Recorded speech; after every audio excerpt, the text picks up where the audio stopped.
of the budget debate, which is conducted at the start of the new fiscal year in April. That's what's on the agenda. It should be noted that elements of the day's agenda can be changed or moved. But before we go, here are a few things you should bear in mind if you plan to attend a session at Gordon House. No visitor shall create any act of disorder within the precincts of the House. No visitor shall be admitted to the House without first obtaining an admission card. Visitors who remain within the precincts of the House during a suspension of the session are asked to keep silent. No photography, videography, or sketching of the proceedings is allowed unless so authorized by the presiding officer. It's almost time to go to the main event, but before that, let's get the answer to the trivia question. We asked, true or false? The House of Representatives has a speaker who ensures that members observe the rules of the House of Representatives. It's true.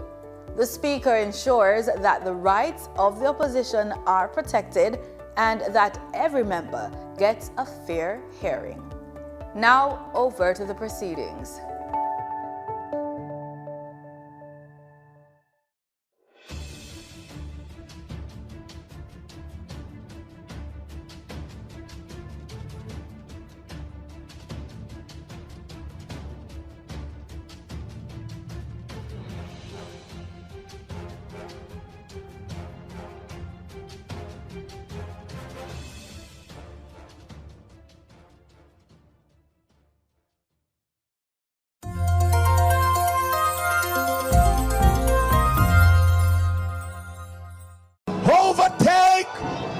And bring back everything. Bask in the awesome Word of God and the life-changing experience of fellowship. Bask in the revival time, 8 a.m. on Sundays, right here on the People's Station.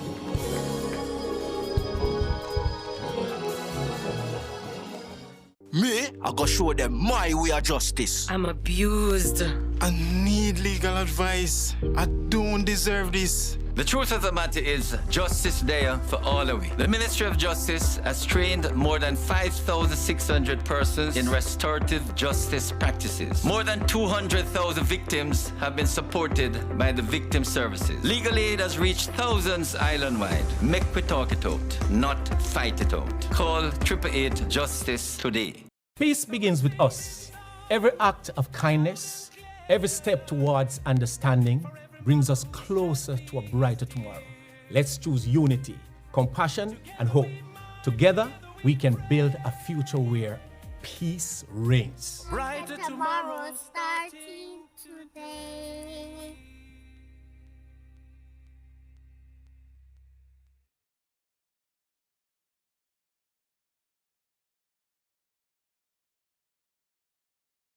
Motorists, certificates of fitness are now digital. Here's how it works. First, make your payment at TAJ inline or online. Then, take your receipt along with your vehicle to an Island Traffic Authority service hub for physical inspection. A valid email address is required to receive your digital fitness. Once the inspection is complete, your certificate number will be sent directly to your email. To access your digital certificate, visit cgds.gov.jm/fitness, enter your certificate number and the chassis number, and view your certificate online. New validity periods are here. New vehicles, 5 years. Vehicles 10 years or less, 3 years. And those older than 10, 1 year. No more paper certificates, just secure, digital access, anytime, anywhere. For more information, connect with us via email at info@ita.gov.jm or on social media at Island Traffic Authority. Motorists, as Minister of Justice, I appeal to you, obey the road code, pay your ticket on time, and only go to court if the ticket is being contested. Close to 80% of matters coming to the parish courts are for traffic breaches. Let's work together to make our roads safe and ease the burden on our courts. So who keeps our taxpayer money in check? Well, the PAC and PAAC help watch over the country's budget. And one might sound like it just have an extra A, but they're way different. Here's how. The PAAC and PAC are two committees that watch the money. The Public Accounts Committee reviews government projects after them close. They do a post-audit check to see what problems arose with the costs and call officials to explain decisions that cause budget mismanagement. And then they recommend corrective action. So the problem will happen from when, not happen again. But what about the money we are spending right now? The PAAC. That's how Public Administration and Appropriations Committee pretty much means your money will protect as it happen, we check. While projects go on, things are accurate. As government spend the nation's budget, PAAC reviews it. They examine proposals and summon officials to find problems before them don't use it. So the PAC and PAAC are two parliamentary committees that watch over the country's wallet to protect the budget and keep it in check. And you can get involved. Just visit jamja.org.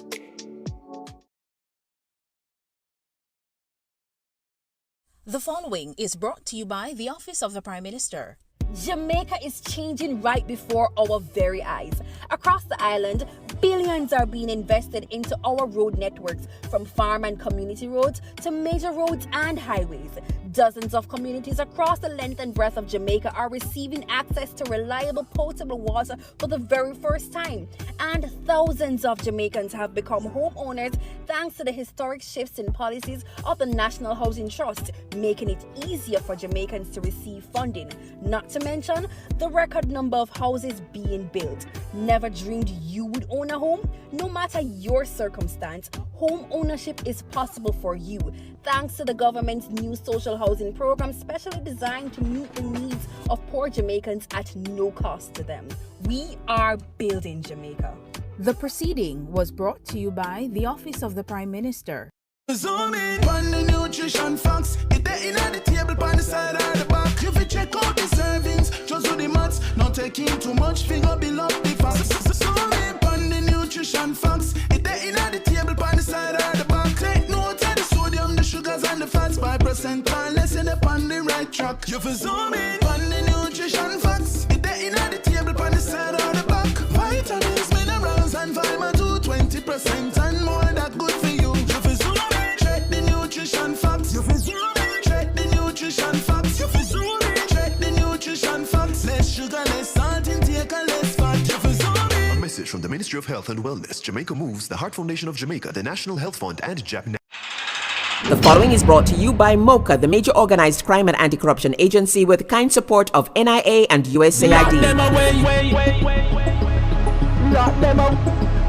Criminal minds think they are cunning. The major organized crime and anti-corruption agency have them running. Your friend a shout, come scam. Take time running, are we ready for the ops? Drive up on your block, step out now me block, cyber take about your laptop. Pull up every lock, no evidence to drop. We put it in a cuffs and now we have the underground. Sin you say scam, you better look out fit. When you move corrupt, better look out fit. Please say you get wet, look out fit. Look out fit, look out fit. From you say scam, you better look out fit. When you move corrupt, better look out fit. Please say you get wet, look out fit. Look out fit, look out fit. The proceeding was brought to you by MOCA, the major organized crime and anti-corruption agency, with the kind support of NIA and USAID. MOCA, MOCA.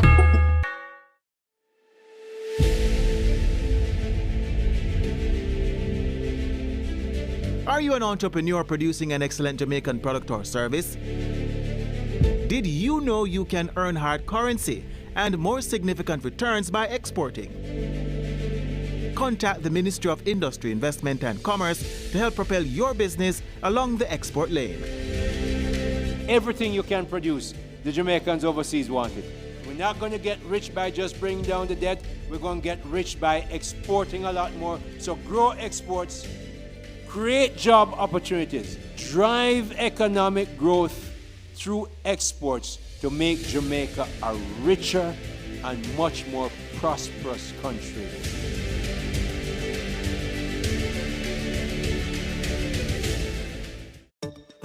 Each year, the Jamaican Parliament approves billions in tax dollars to buy goods and services for Jamaicans. Awarding contracts to private companies to provide public goods and services is called public procurement, and it is a major hotspot for corruption.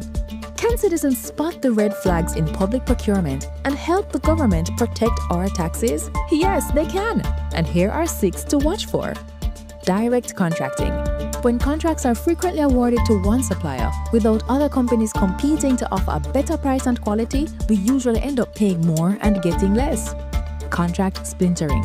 Big projects need big money and higher level approvals. But if the contract is cut up into smaller ones, it won't need external approval from offices like the Public Procurement Commission or Cabinet.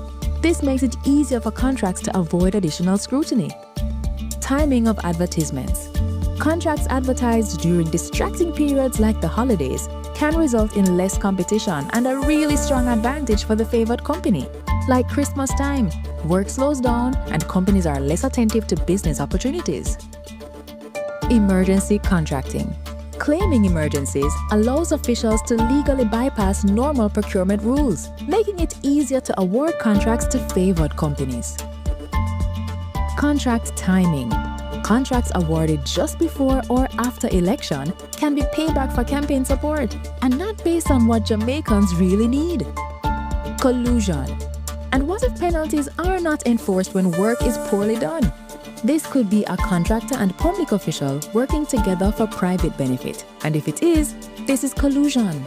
These flags do not prove corruption, but they trigger questions that citizens must ask. So mind your business, Jamaica. Visit the JAMP Procurement Tracker to monitor government contracts. If you spot these flags, use our ATI tool to ask questions and demand accountability. The following is brought to you by the Office of the Prime Minister. Jamaica is changing right before our very eyes. Across the island, billions are being invested into our road networks, from farm and community roads to major roads and highways. Dozens of communities across the length and breadth of Jamaica are receiving access to reliable potable water for the very first time. And thousands of Jamaicans have become homeowners thanks to the historic shifts in policies of the National Housing Trust, making it easier for Jamaicans to receive funding. Not to mention the record number of houses being built. Never dreamed you would own a home? No matter your circumstance, home ownership is possible for you, thanks to the government's new social housing program specially designed to meet the needs of poor Jamaicans at no cost to them. We are building Jamaica. The proceeding was brought to you by the Office of the Prime Minister. What can a little germs do?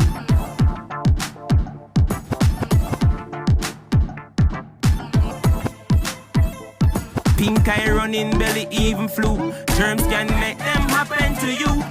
Put germs on our manners with these. Cover your mouth when you cough and sneeze. Always wash your hand with water and soap. Keep dirty hands from your eyes and your nose and your mouth. You don't want to be sick, take care. Practice every day, no germs around here. A message from the Ministry of Health.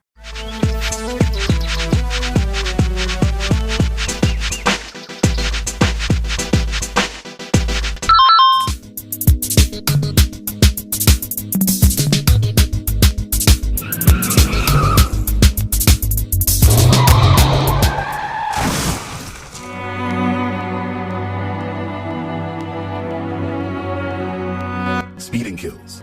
Obey the speed limit. A message from the Road Safety Unit in the Ministry of Transport and Mining. Zoom in on the nutrition facts. It there in the table by the side or the back. If you check out the servings, just do the maths. Not taking too much, finger below the facts. Zoom in on the nutrition facts. It there in the table by the side or the back. Take note of the sodium, the sugars and the fats by percent. Unless you're on the right track. You for zoom in on the nutrition facts. It there in the table by the side or the back. Vitamins, minerals and vitamin 2, 20% and more that good for you. You for zoom in. Check the nutrition facts. You for zoom in. Check the nutrition facts. You for zoom in. Check the nutrition facts. Less sugar, less salt intake and less fat. You for zoom in. A message from the Ministry of Health and Wellness, Jamaica Moves, the Heart Foundation of Jamaica, the National Health Fund, and JAP.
Me, I go show them my way of justice. I'm abused.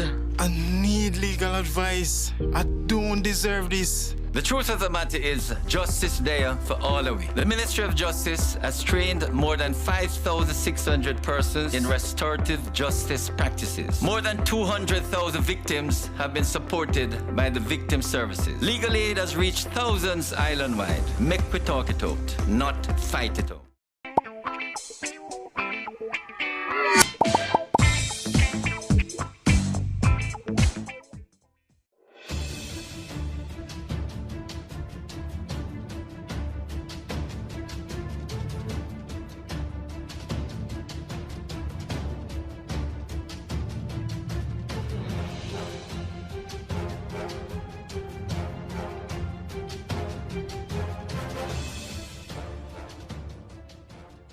By whom alone kings reign and princes decree justice, and from whom alone cometh all counsel, wisdom, and understanding.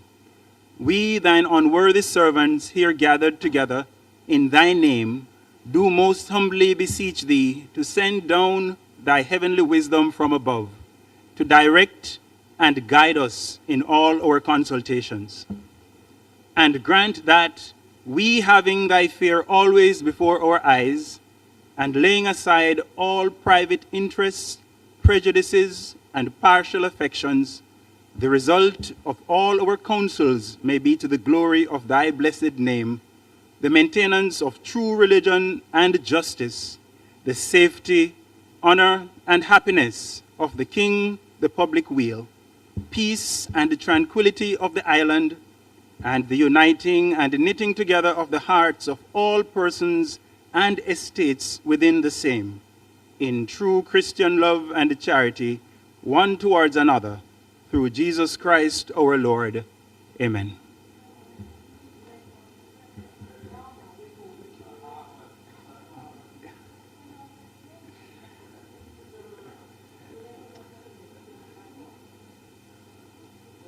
I'll only take the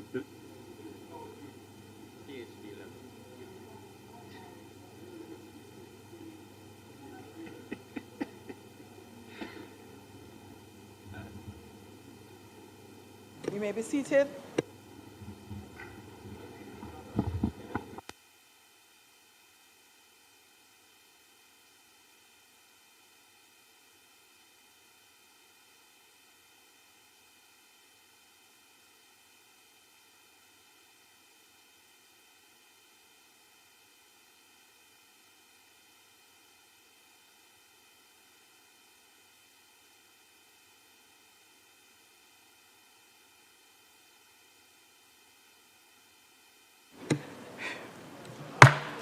I now call this sitting of the Honorable House of Representatives to order on this, the 9th day of June 2026.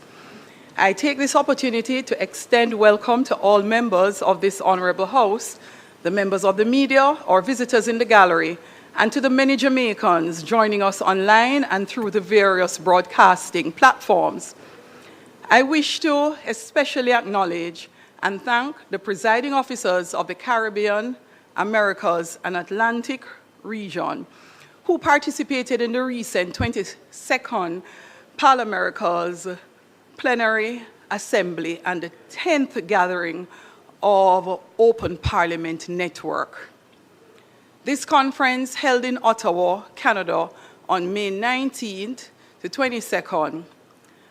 Their participation reflected the continuing commitment of our parliamentary committee to cooperation, mutual support, and the strengthening of democratic institutions across the Caribbean.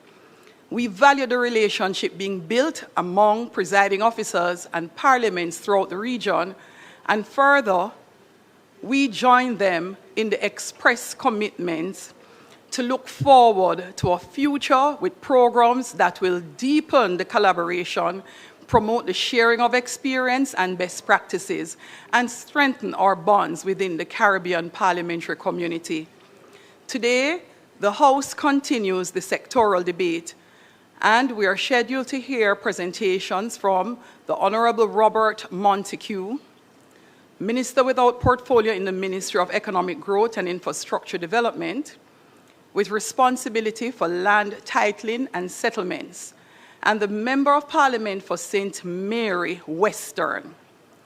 Also, we will hear from Miss Andrea Perkis, Member of Parliament for Hanover Eastern.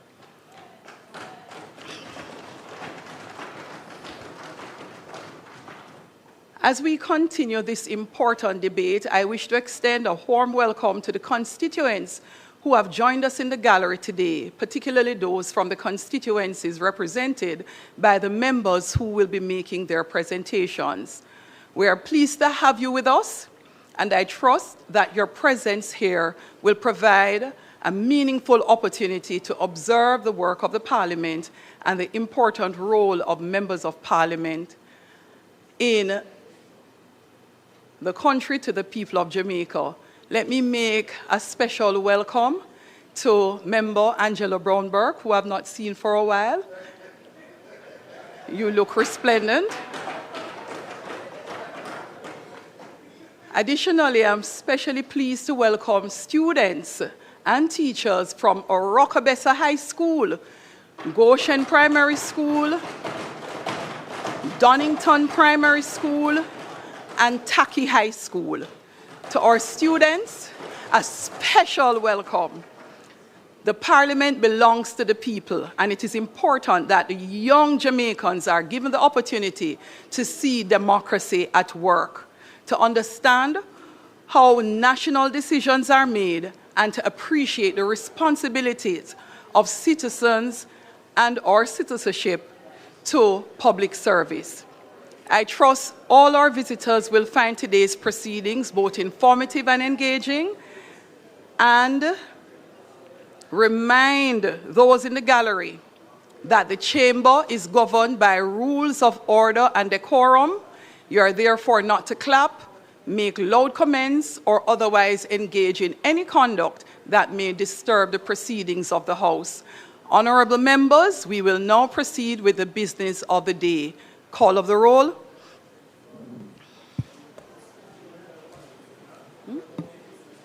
Mr. Clark, Mr. Green, Dr. Holness, Dr. Chang, Mrs. Williams, Mr. Bartlett, Ms. Grange, Dr. Tufton, Mr. Mackenzie, Mr. Montague, Mr. Vaz, Mr. Chuck, Mr. Charles Jr., Mr. Morgan, Ambassador Marks, Mr. Samuda, Dr. Wheatley, Mrs. Cuthbert Flynn, Mr. Terry Long, Mr. Whittle, Mrs. Dalrymple Filbert, Ms. Morrison, Miss Lee, Mr. Donovan Williams, Mr. Main, Miss Crawford, Mr. Delroy Williams, Miss Hamilton, Mr. Seavright, Mr. Azan, Mr. Brown, Dr. Brown-Burke, Mr. Buchanan, Mr. Bunting, Miss Burchell, Dr. Campbell, Mr. Cousins, Mr. Crawford, Miss Daly, Dr. Dawes, Mr. Golding, Mr. Gordon, Mr. Hales, Mr. Hines, Mr. Hilton, Mr. Jackson, Miss Jess, Mrs. Malahoo Fort, Mrs. Miller Bennett, Mr. Morris, Mrs. Nita Garvey, Mr. Newell, Mr. Paulwell, Mr. Phillips, Ms. Perkis, Mr. Robertson, Mr. Robinson, Dr. Russell, Ms. Shaw, Mr. Smith, Mr. Dwayne Vaz, and Mr. Warmington. Thank you, Madam Speaker. House Leader. Madam Speaker, we will proceed to public business. Members, the question is that we proceed to public business for the benefit of the sectoral debates. Those in favor? Those against? The ayes have it. Madam Speaker, today we have two presentations as we continue the sectoral debate. Let me join with you in welcoming the visitors to the House, especially the students. It's really good to see so many students from so many different institutions in the House today. We will first hear from the Minister without portfolio in the Ministry of Economic Growth and Infrastructure Development with responsibility for land titling and settlements. He is the Member of Parliament for St. Mary Western, and then we will hear from first-time Member of Parliament from Hanover Eastern, Ms. Andrea Perkins. So join me in welcoming the Honorable Robert Montague.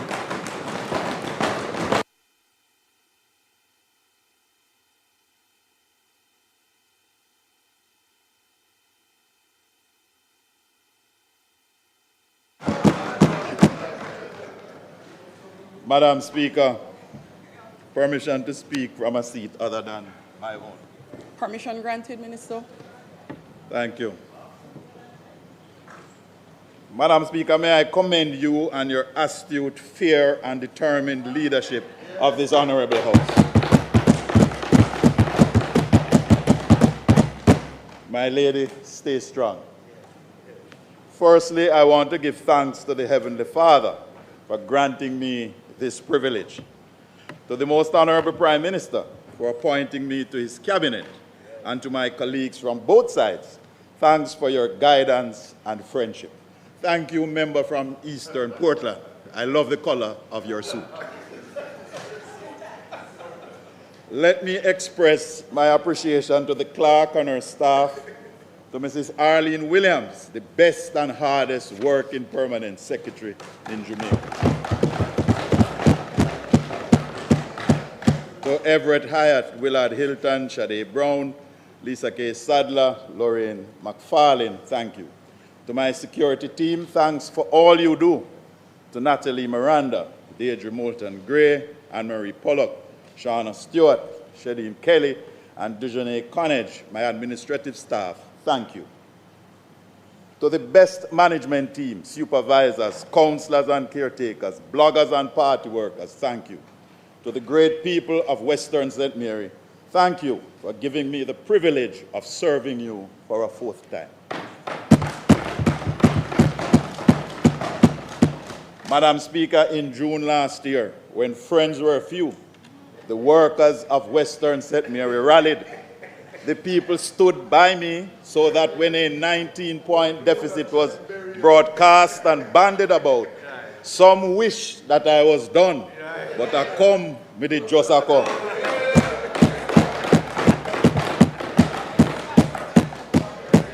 The JLP team in Western St. Mary had almost no resources, turned a 19-point deficit into a 5-point victory. And this was done in less than 3 months, and therefore placed us in the top 6 candidates with the most votes in the last election. Madam Speaker, that's the stuff that books are written about. The people of Western St. Mary know that this year we will complete the water projects.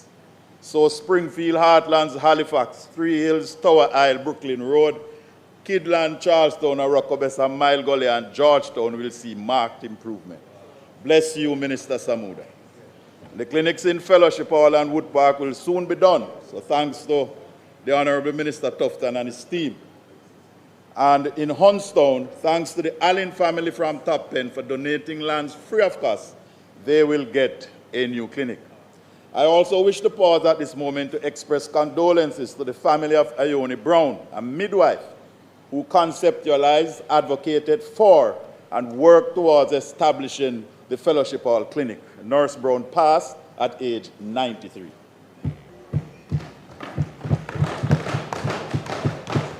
I wish to thank Minister Bartlett and his tourism team.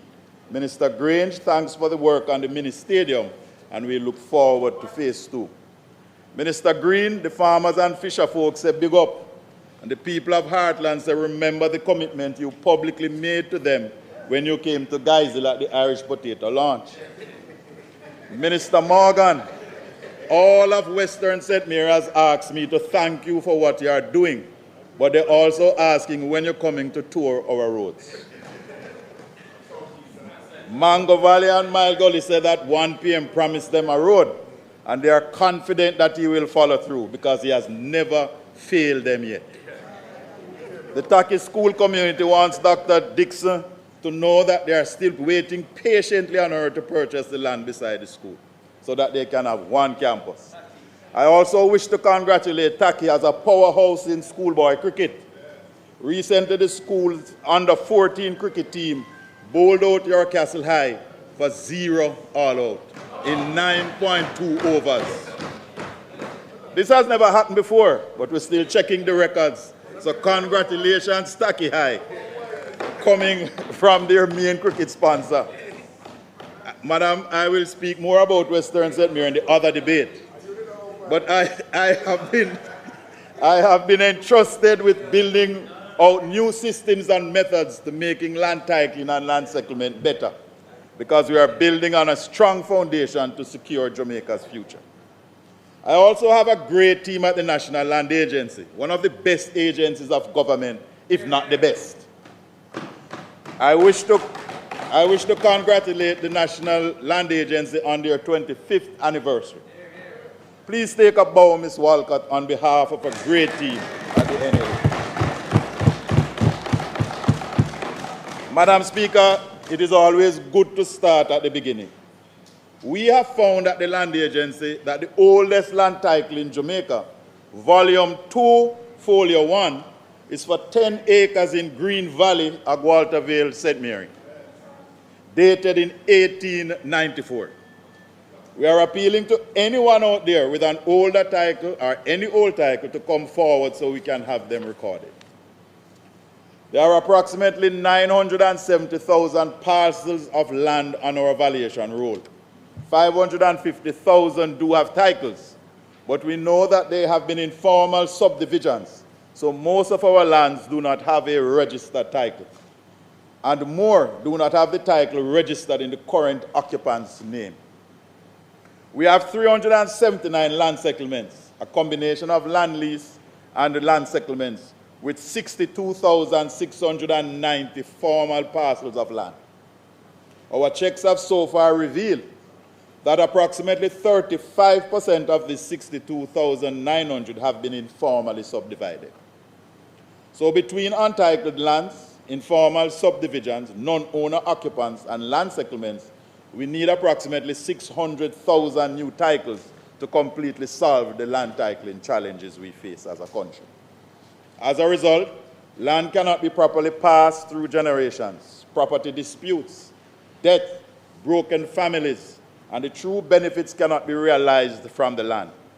Government cannot get the right amount of taxes, and citizens cannot get the services they need, like regular garbage collection, fire services, and street lights. We do, madam, have a problem. How are we as a government moving to solve the problem? We have elevated the land titling portfolio to cabinet level.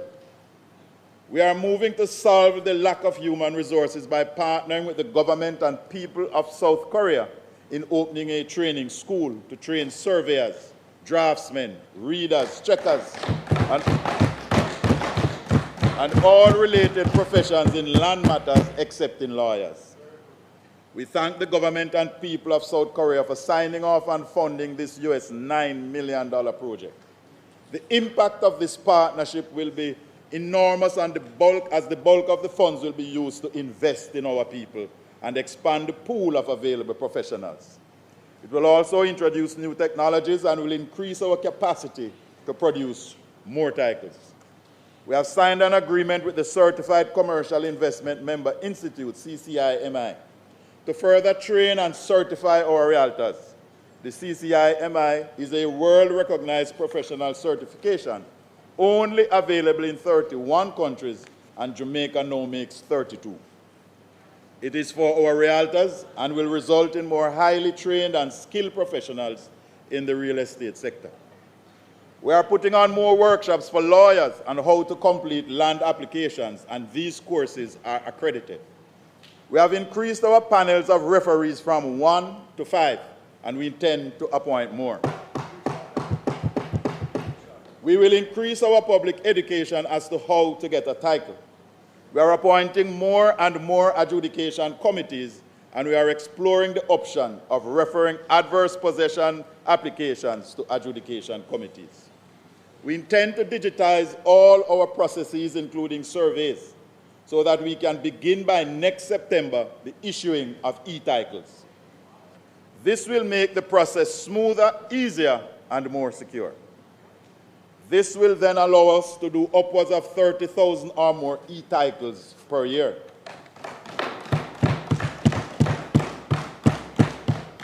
Madam Speaker, we now have a partnership with JISTV to digitize our records and introduce new technologies into our processes to make them faster yet more secure.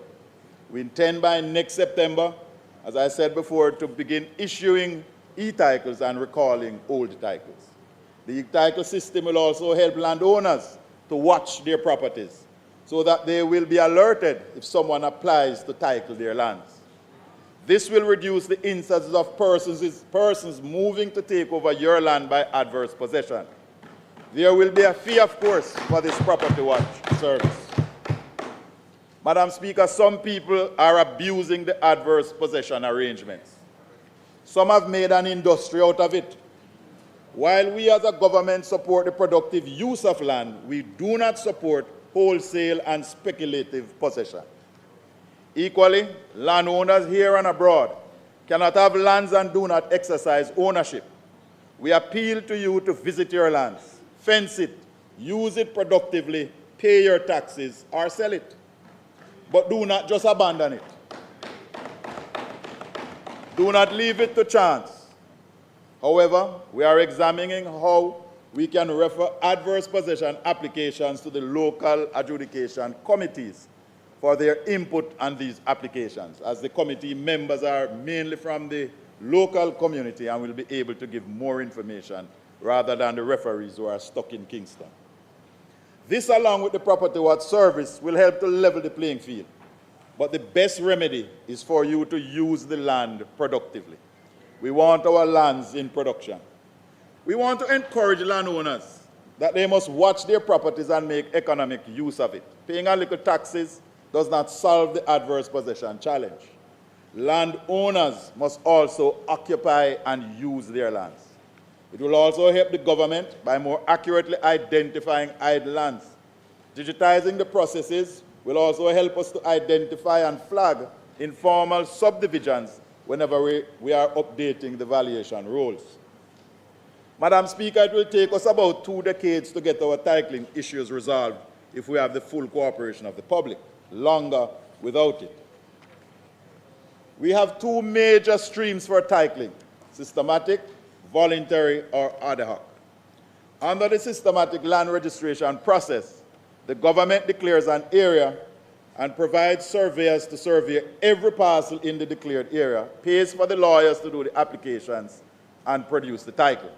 A caveat is then lodged against the title until the money is paid back. However, no interest is applied, and you can pay in installments over time. The voluntary or ad hoc process is when you have land in an area that's not declared as systematic, so you do your own survey, pay your lawyer, or come to the LAMP office to do the application. Under the systematic land process, the government pays upfront, and in the ad hoc or voluntary land process, you pay upfront. Madam Speaker, many of our small land occupants find it a little challenging sometimes to find the surveyor's fees. So the Most Honorable Prime Minister has instructed that we find a solution. We have therefore proposed that a revolving fund will be established where landowners of 2 acres or less can apply for a surveyor's fee loan.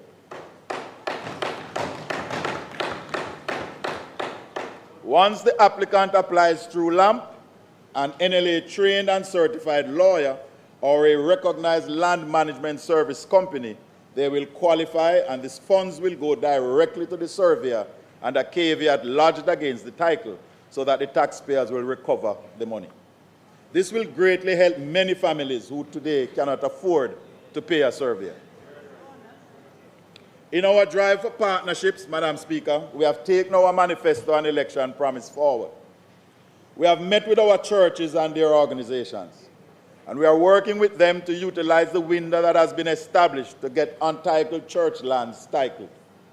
We have trained their lawyers. We have listened to and helped to identify the issues as they refer the parcels to us. We are confident that church-owned lands, including schools, clinics, community playing fields, will eventually be titled, and we hope the churches will join us in encouraging others to get their titles.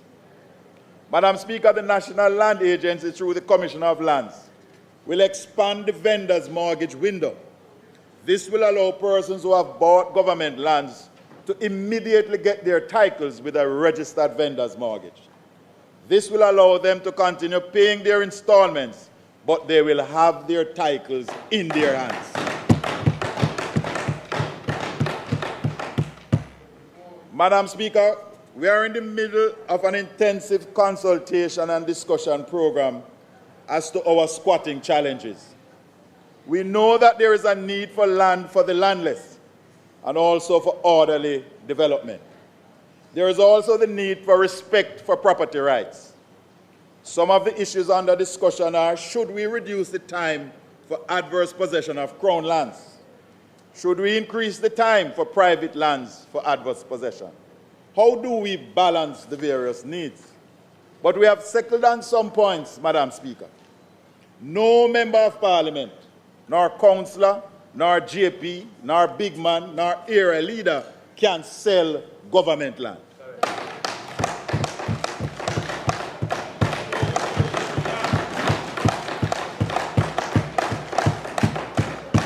So to those persons scamming people and says the MP send them, stop it.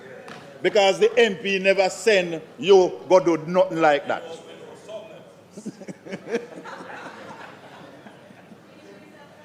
Madam Speaker, we want to remove the incentive. We want to remove the incentive for land scamming. Remember, government lands belong to the people. It is bought for development. People are squatting on lands reserved for schools, clinics, roadways, and even one historic site. This is a massive cost to rehabilitate and resettle areas after it has been informally settled. We have met with all the MPs with a squatting challenge. So as of today, June 9th, people who go onto crown lands will no longer be considered for a settlement program. If you're there already, you're there already. But we're not dealing with the new people. And after further investigations, those who sell crown lands will be prosecuted, and those who buy will lose their money. So check with the National Land Agency before you buy any cheap land. Buying land is not like buying rice and flour. There is a legal process, but always remember, if it sounds too good to be true, then it is not true. Save your money.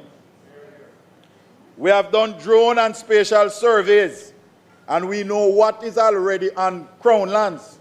So if you go on the land after today, you must face the consequences.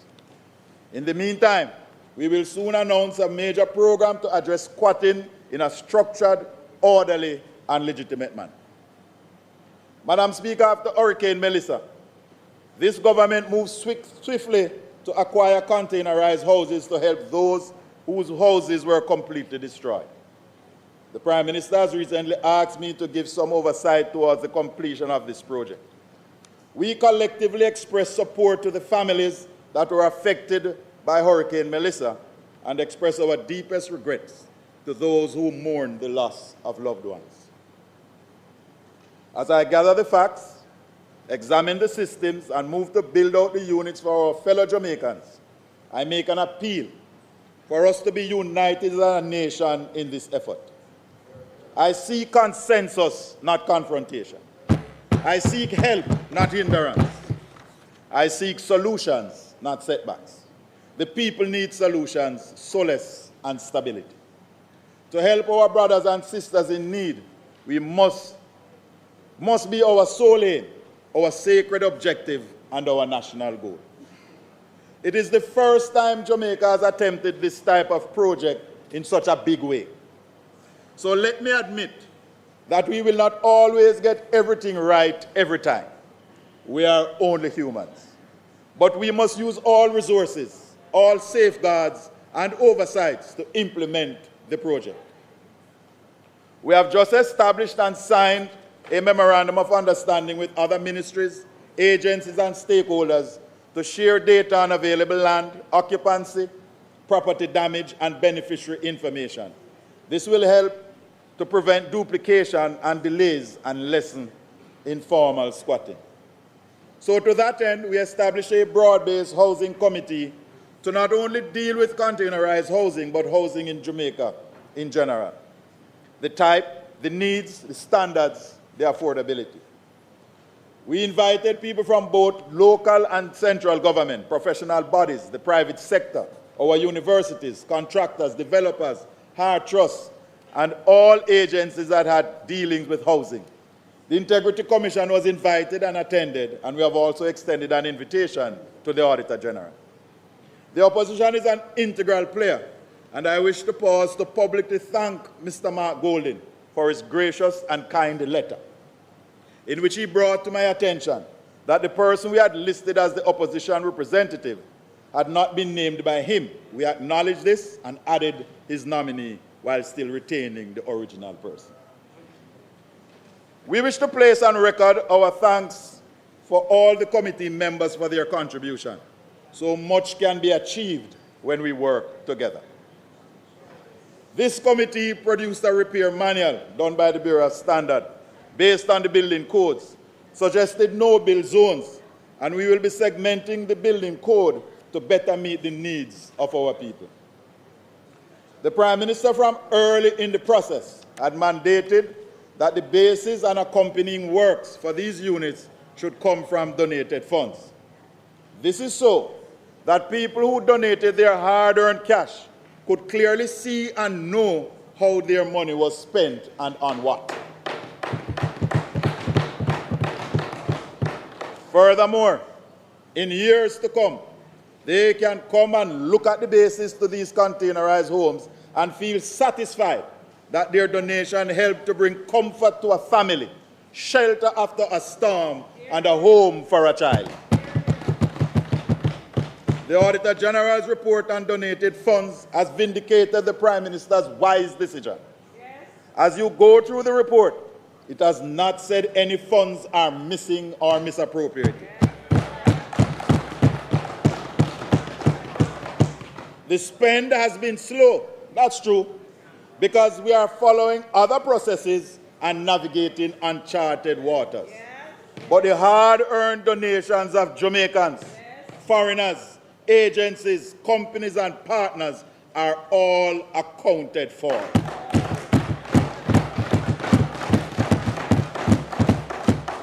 All of Jamaica should take a bow. This is a proud moment in our journey as a young nation.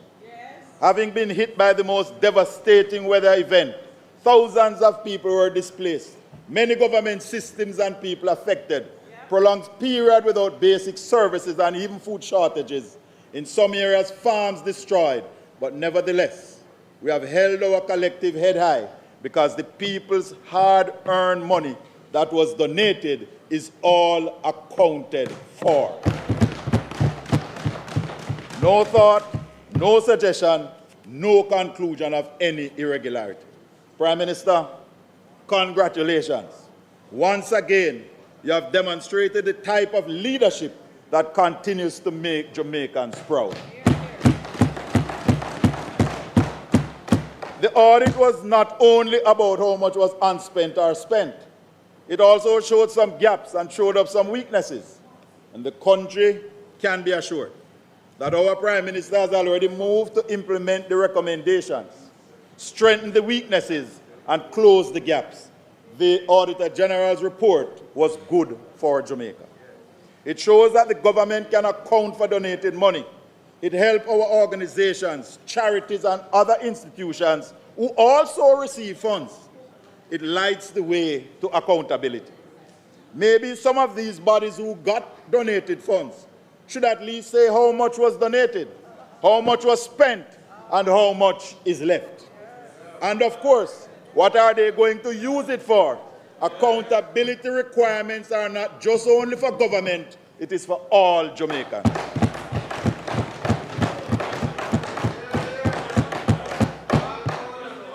It was originally felt that some 12,000 homes were needed, but many people pulled on insurance, family, community, their own resources and began to rebuild.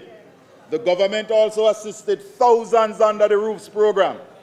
This government, this Andrew Holness-led government, has already spent some $67 billion on hurricane relief and recovery. And Madam Speaker, we have spent it while still maintaining the fundamentals of the economy. The sacrifice of our people, the wise leadership of our Prime Minister and his team has allowed us to spend the $67 billion on our people while not ruining the economy. This is not a run-with-it moment. This is management. The Ministry of Labour and Social Security and the Ministry of Local Government and Community Development now estimate that approximately 2,000 to 2,500 people need the containerized solutions. We have an order 2,524 units, and the government and people of China have donated 200 units for a total of 2,724. Of that amount, 1,424 are on the island. 900 are being held by the Jamaica Defense Force in Western Jamaica. And Madam Speaker, 1,200 of these units now in the island were bought by the National Housing Trust, and more is to come because the Housing Trust is committed to buying 2,500 units. We thank the National Housing Trust, and therefore this questions the argument that the National Housing Trust is not providing enough for enough Jamaicans. When we moved to build out the basis for some units in Westmoreland, for some persons in shelters, we had already completed 5 bases when an agency rightfully questioned an issue, and we had to stop and rework the matter. That incident provided valuable insight, and we are moving to give the beneficiaries a grant and allow them to build their own bases, but they must be inspected and passed by the municipal authorities in their locale. We also wish to thank the Red Cross, which has donated 300 wooden houses, as well as other NGOs and individuals for their assistance with providing housing help. The Red Cross houses will be distributed by them. The Honourable Prime Minister has also instructed the National Housing Trust to build out a section of any current scheme, especially in Western Jamaica, to accommodate persons who are to be relocated. This will help in reducing the cost of support infrastructure. We are hopeful that each NHT scheme island-wide will have that section that our less fortunate people can be adequately catered for. On this note, the PM has also instructed the NHT to seek their board's consent to solve the sewage issue for the Lighthouse Road squatter regularization project in St. Mary. The issue of delayed, misaligned recommendations or advice and slow bureaucracy makes the case why NARA is needed and needed now. Madam Speaker, for any unused units, here is the plan. We are going to keep some units for future disasters and store them with ADPEN. Other units will be donated to those infirmaries with space to help reduce our social patients in hospital and release the estimated 270 beds that are occupied in our public hospitals. These beds are needed by those who are genuinely sick. The new social housing program will benefit, if any is left, and other social programs, including those operated by members of parliament. It must be noted that the base and attendant works for the units include the bench platforms, sewage system, steps to get into the unit, the cost of transporting the unit from the storage site to the construction site, clearing the construction site, and the lift truck to lift the unit so that it can be locked in. So it's not just about building the base. It's also about how people have to get into the unit. And that is why we have decided to allow the beneficiaries and their communities to assist. When done this way, better care will be taken of the units. Madam Speaker, the government through the Ministry of Housing owns and maintains 113 housing schemes. Some as rental schemes and some as freehold, but they were never transferred to the owners.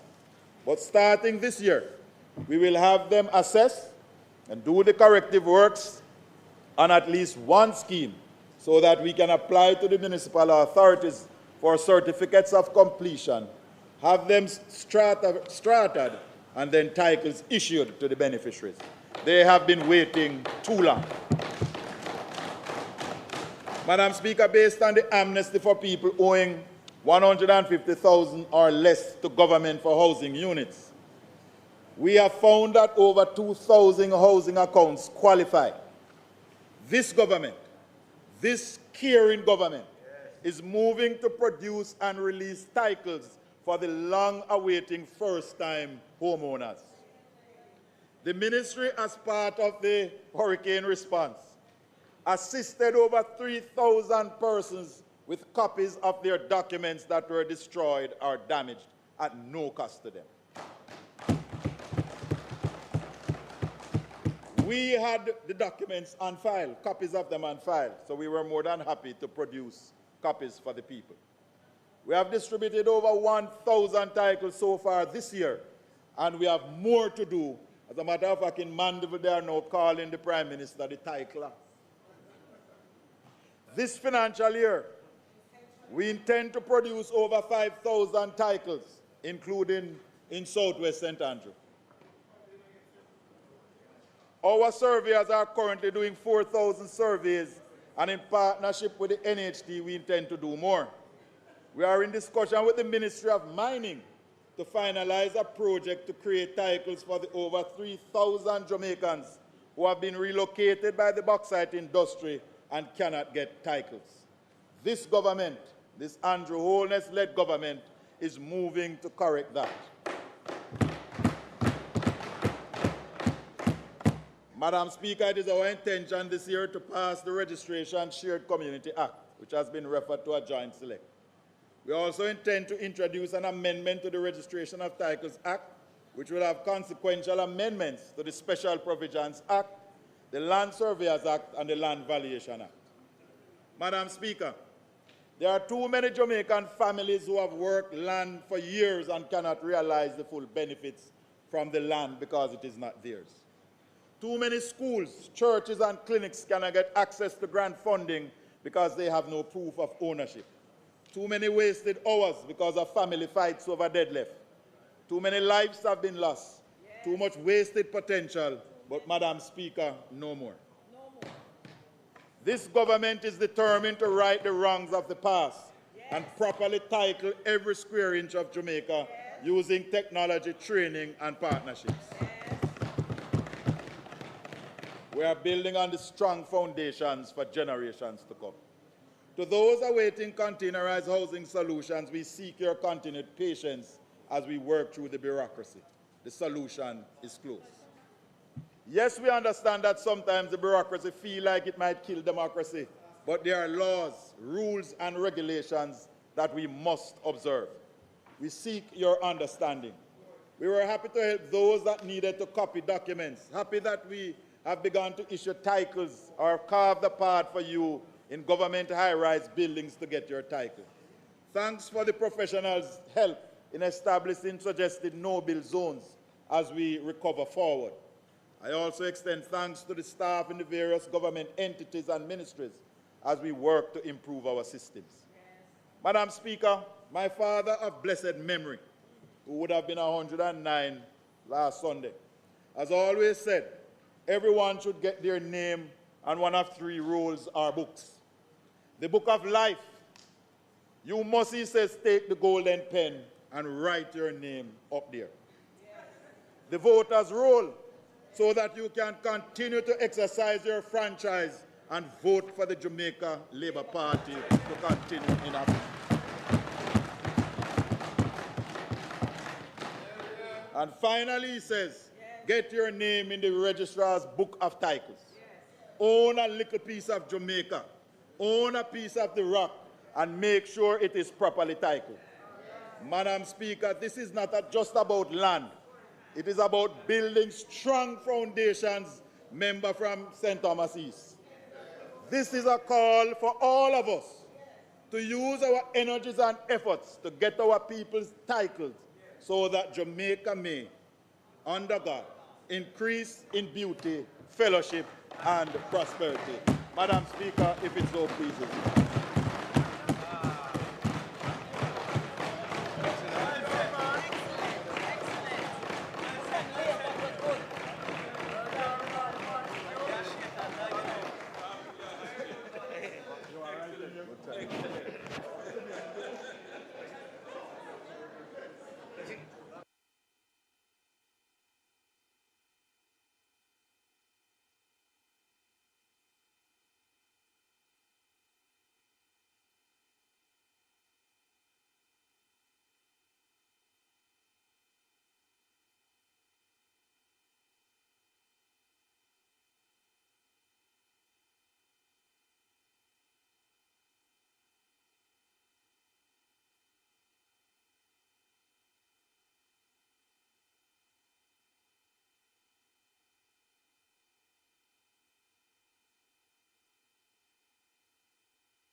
Members of this Honourable House, I crave your indulgence.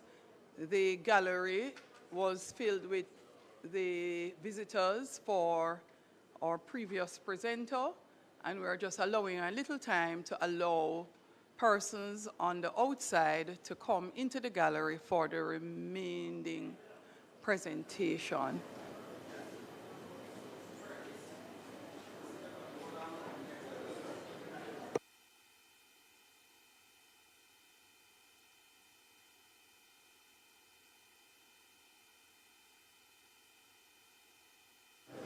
And as a matter of fact, let me take this opportunity, since I see an error in the presentation on the screen. Last week, a presentation was done with the PMP logo, and this week, another presentation more subtly done with the vote arrangement, vote like this. I am encouraging members to desist. You will see, if you'd like me to say, it is Member Campbell's presentation, which had up the PMP logo, and today, Mr. Montague's presentation, Minister Montague's presentation, more subtly done, without the logo, but a vote like this card, though it was smaller. So I am encouraging members to appreciate that there is certain decorum practice in the House. So since we are waiting, I'm using the time to remind members that you are not allowed to put up party logos at all.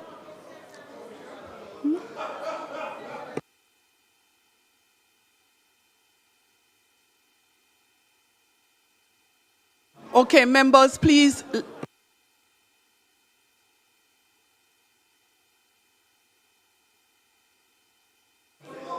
You know, members, before I close, since I have another female to rise to her feet for presentation, I will make another observation. When females stand in this House for their presentations, I find sometimes the type of heckling and the statements made on the floor to be very inappropriate, just generally. For both sides, I am pointing it out. When members are on their feet, we are all deserving of equal respect.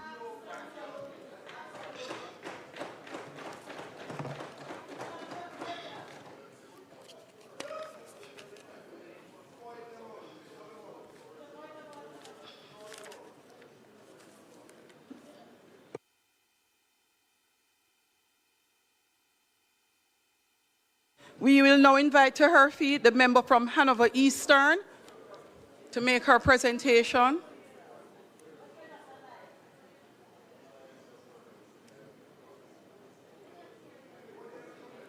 Turn your mic on, please. I don't know.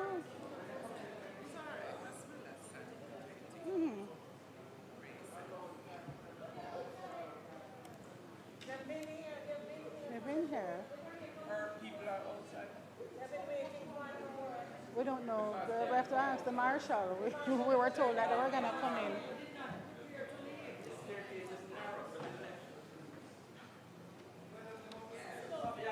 in. Member Perkins, you may sit. Members, I'm asking you to just give some additional time to the member.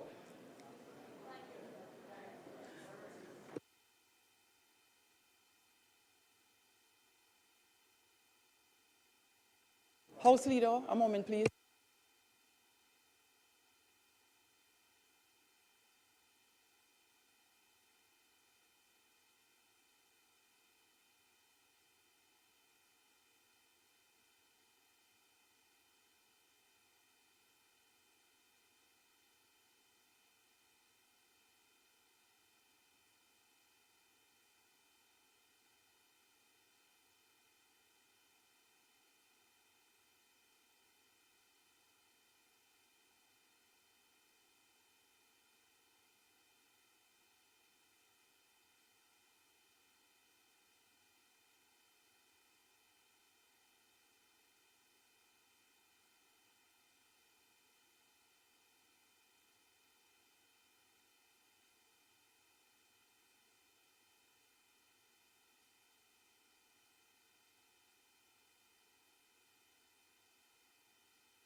In the interest of time, let me recommit the items on the agenda, which are short, so we can get them out of the way while we await the visitors.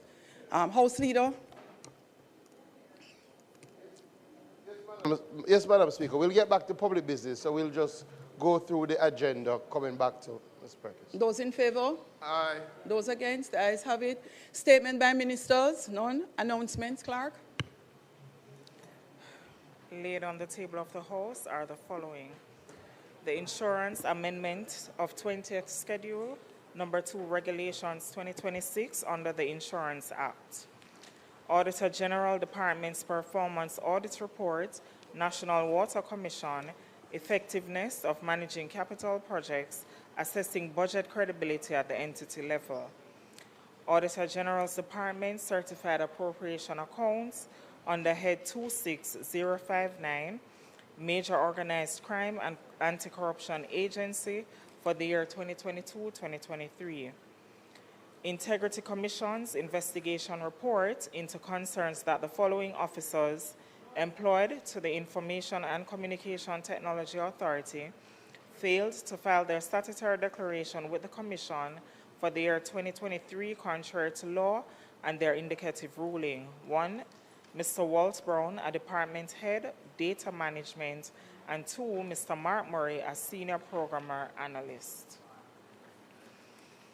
Annual report and audited financial statements of the Sugar Industrial Authority for the year ended October 31, 2020, and its related ministry paper numbered 35 of 2026 titled Annual Report and Audited Financial Statements of the Sugar Industrial Authority for the crop year 2019-2020.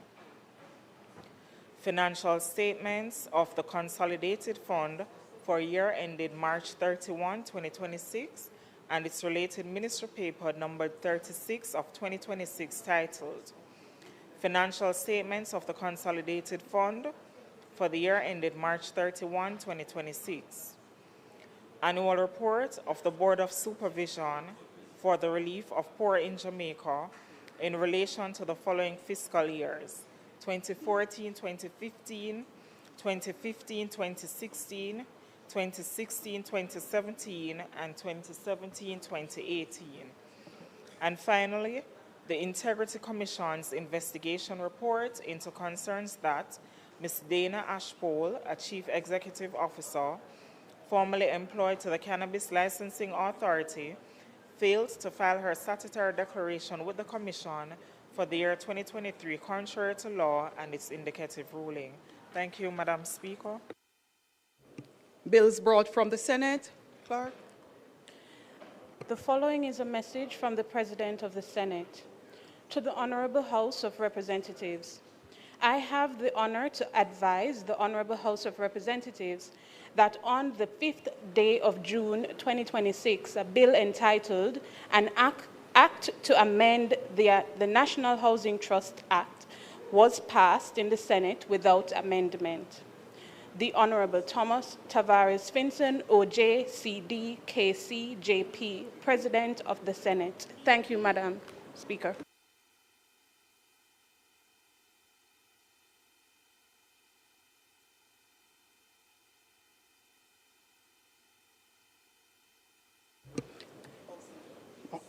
Petitions, papers, reports from committees, notices of motions given orally. House Leader, in respect of the Civil Aviation Amendment Act, we have not yet received it, though it is on the agenda. As soon as it comes, we will make that announcement. Continue from there, House Leader. Madam Speaker, I beg to give notice that at the next meeting of the House, I will move the following motion. Be it resolved that the Insurance Amendment of 20th Schedule, Number 2 Regulations 2026, which was laid on the table of the House on the 9th day of June 2026, be referred to the Regulations Committee of the House for consideration and report. Madam Speaker, I further beg to give notice at a later stage today, I will move for the suspension of standing orders to enable me to take the motion. Minister Vaz. Notices of motions given orally in respect of trade, Mike, please. Thank you, Madam Speaker. I beg to give notice that at the next meeting of the House, I'll move the following motion. The Trade Act. The Trade Standard Incandescent Light Source Prohibition except under License Order 2025 Resolution, whereas Section 81A, B, and C, respectively of the Trade Act, herein referred to as the Act, provides that the Minister may by order prohibit absolutely the importation or exportation of goods or any class or description of goods from or to any country. B, prohibit importation or exportation of goods of any class or description of goods or to any country except under the authority of a license granted by the Minister. And C, regulate the distribution, purchase, or sale of goods or any class or description of the goods. And whereas Section 10.1 of the Act provides that notwithstanding anything contained in Interpretation Act, an order made by the Minister under the section may provide that the subject to affirmative resolution in respect of any breach to which subscription 2 refers, that the offender shall be liable on summary conviction thereof before a parish court to such fine not exceeding $2 million or to such term of imprisonment with or without hard labor not exceeding 2 years as may be prescribed therein. And whereas Section 10.2 of the Act states that where under any such order the importation of goods of any class of the description of goods from any country is prohibited except under the authority of a license granted by the Minister, any goods imported in breach of such prohibition shall be deemed to be prohibited goods within the meaning of the Customs Act, which have been imported contrary to the prohibition against their importation and the provision of Section 210 of the Act. The said Act shall apply accordingly. Now, therefore, be it resolved by this Honourable House as follows. The resolution may be cited as the Trade Standard Incandescent Light Sources Prohibition except under License Order 2025 Resolution, and the Trade Standard Incandescent Light Sources Prohibition except under License Order 2025 Resolution was laid on the table of the House on the 9th day of December 2025 is hereby affirmed. Madam Speaker, I beg to further give notice that at a later stage today, I'll move for the suspension of the standing orders to enable me to take the motion. Thank you, Minister.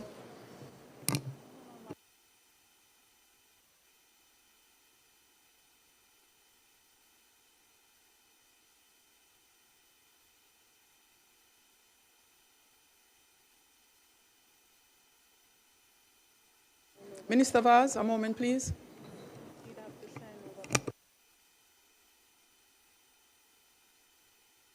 No, Minister Vaz, approach.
Proceed, Minister Vaz.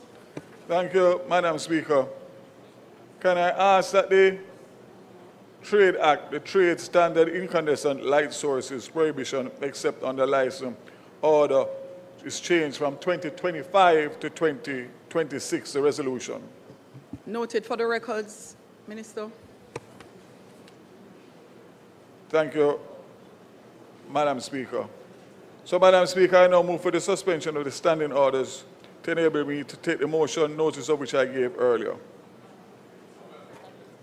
Thanks, Minister. We will go through the remainder of the agenda and then go to public business, at which point, House Leader, let me just quickly finish questions and answers to questions.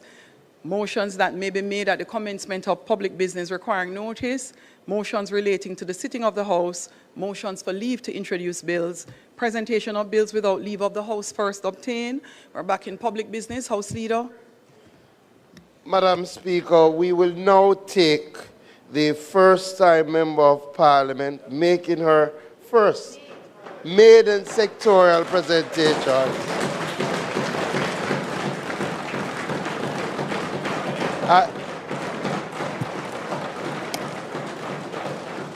For those seated, from Hanover Eastern. For those seated in the gallery, unfortunately you missed the opening of Parliament, but you're not allowed to clap or make any noise in the gallery. You should do nothing in the House that disturbs the proceeding of the House. Those are the rules of the House of Parliament. Thank you so much.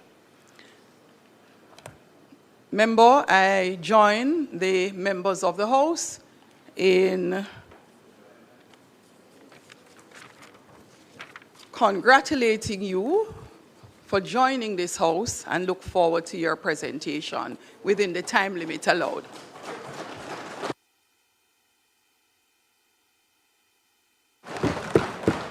Your mic is on. Madam Speaker, permission to speak from a chair that is not of my own. Permission granted. Madam Speaker, I rise in this honorable House acutely aware of the weight of this moment, not merely as opposition spokesperson on tourism and linkages, but as the first woman Eastern Hanover has ever sent to represent the constituency,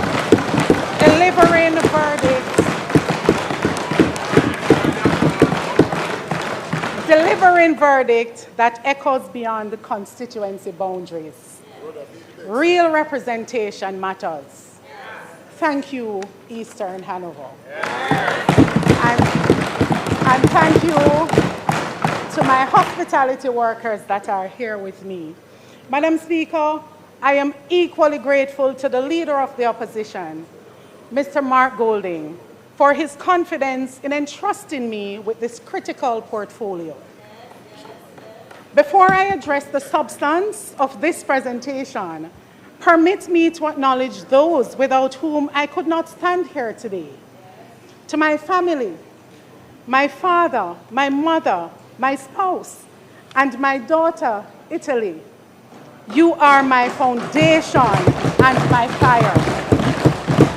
To my dedicated councillors, Councillor Andrea Dehaney Grant, Councillor Lennox Frey, and Winter McIntosh. To my constituency staff and secretary, my executive team, you are the engine behind this opportunity. I am profoundly grateful. Madam Speaker, it is from this place of gratitude and with a full weight of accountability that history demands that I now turn to the urgent matters before us. Tourism is not an abstraction in Jamaica. It is the school fees, it is the mortgage, it is the food on the table. And today, for too many Jamaicans, it is the anxiety of waiting for a hotel that has not reopened, for a paycheck that has not come. Tourism is Jamaica's largest foreign exchange earner and one of our most people-intensive industry. Yet those people are in crisis. This government has mastered the art of press release. It has not mastered the art of governance. This is not a celebration, Madam Speaker. It is an accountability audit. Today I will examine the full tourism ecosystem from the skies to the roads, from the grand resort to the small hotel. I will open the books on what goes into Jamaica's tourism pie, how it is being baked, who is getting the lion's share, and who is being left to fight for the crumbs. We will ask the question the minister has not answered, and we will present the framework Jamaica needs. Madam Speaker, the government loves the headline. Jamaica welcomed 4.27 million visitors in 2024, generating approximately $4.35 billion US dollars. These numbers are impressive. They reflect hard work across the industry. Madam Speaker, numbers don't bleed, workers do. Behind every reported statistic is a workforce in distress and a local business sector under siege. So let us examine what these government numbers actually tell us and what they are designed to conceal. Madam Speaker, only 9 days ago, the Minister of Tourism was not in this chamber. He was not in his constituency or meeting hospitality workers in month 9 without pay. Instead, Madam Speaker, he was in the Kimberly Hotel in New York City, making yet another grand announcement.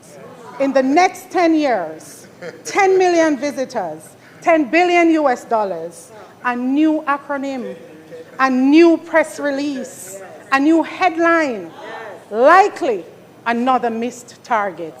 And not to mention of why full hotel workers, the reopening of the hotels are still slated for 2027. Hurricane Melissa exposed the fragility beneath brochures. The minister speaks of detailed assessment. Workers speak of 9 months without pay. The gap between ministerial announcement and lived reality has never been wider. Madam Speaker, as someone who has worked directly in the trenches of tourism ecosystem, I do not view tourism as a set of abstract macroeconomic figures. I do not view it as a collection of glossy press releases or international billboard campaigns. No, Madam Speaker. Tourism is our pie, our very, very important pie. It is an economic asset so vital to our national survival, so deeply funded by the sweat and taxes of our citizens, that every single Jamaican deserves to fully understand what goes into this pie, how it is being baked, its current condition, and most importantly, how it is being shared. To understand this pie, we must first look at its core ingredients. Tourism is fundamentally defined as a travel and stay of people outside their home destinations and the activities they engage in. Therefore, our complete Jamaican tourism pie requires specific, deeply interconnected ingredients. Madam Speaker, the ingredients include the travel component, which rely primarily on international airlift, but also our cruise shipping gateways, the accommodations, ranging from the multinational all-inclusive resorts to our local boutique hotels, guest houses, and community short-term rentals, such as Airbnbs. Thirdly, Madam Speaker, the culture and entertainment, the unique experiences, our world-class music, heritage, our food, and the general way of life that draw people to our shores. Fourthly, Madam Speaker, one must not forget the production linkages, the local farmers, manufacturing plants, and our entrepreneurs in the creative sector. Finally, Madam Speaker, the human capital, the foundational bedrock of the entire operation is the moment of truth when our visitors interact with our hospitality workers, transport providers, our Juta, JCal, and Maxi drivers, our craft vendors. Madam Speaker, the linkages agenda was built on a simple premise. Jamaican tourism should generate Jamaican prosperity. The evidence before this House today shows that this premise has not been fulfilled. Madam Speaker, as far back as 2016, Minister Bartlett used what he termed as a tremendous opportunity for trade that could be as high as 56 billion annually, and that's Jamaican dollars for processed foods, 5.3 billion for fruits, and 1.6 billion for vegetables.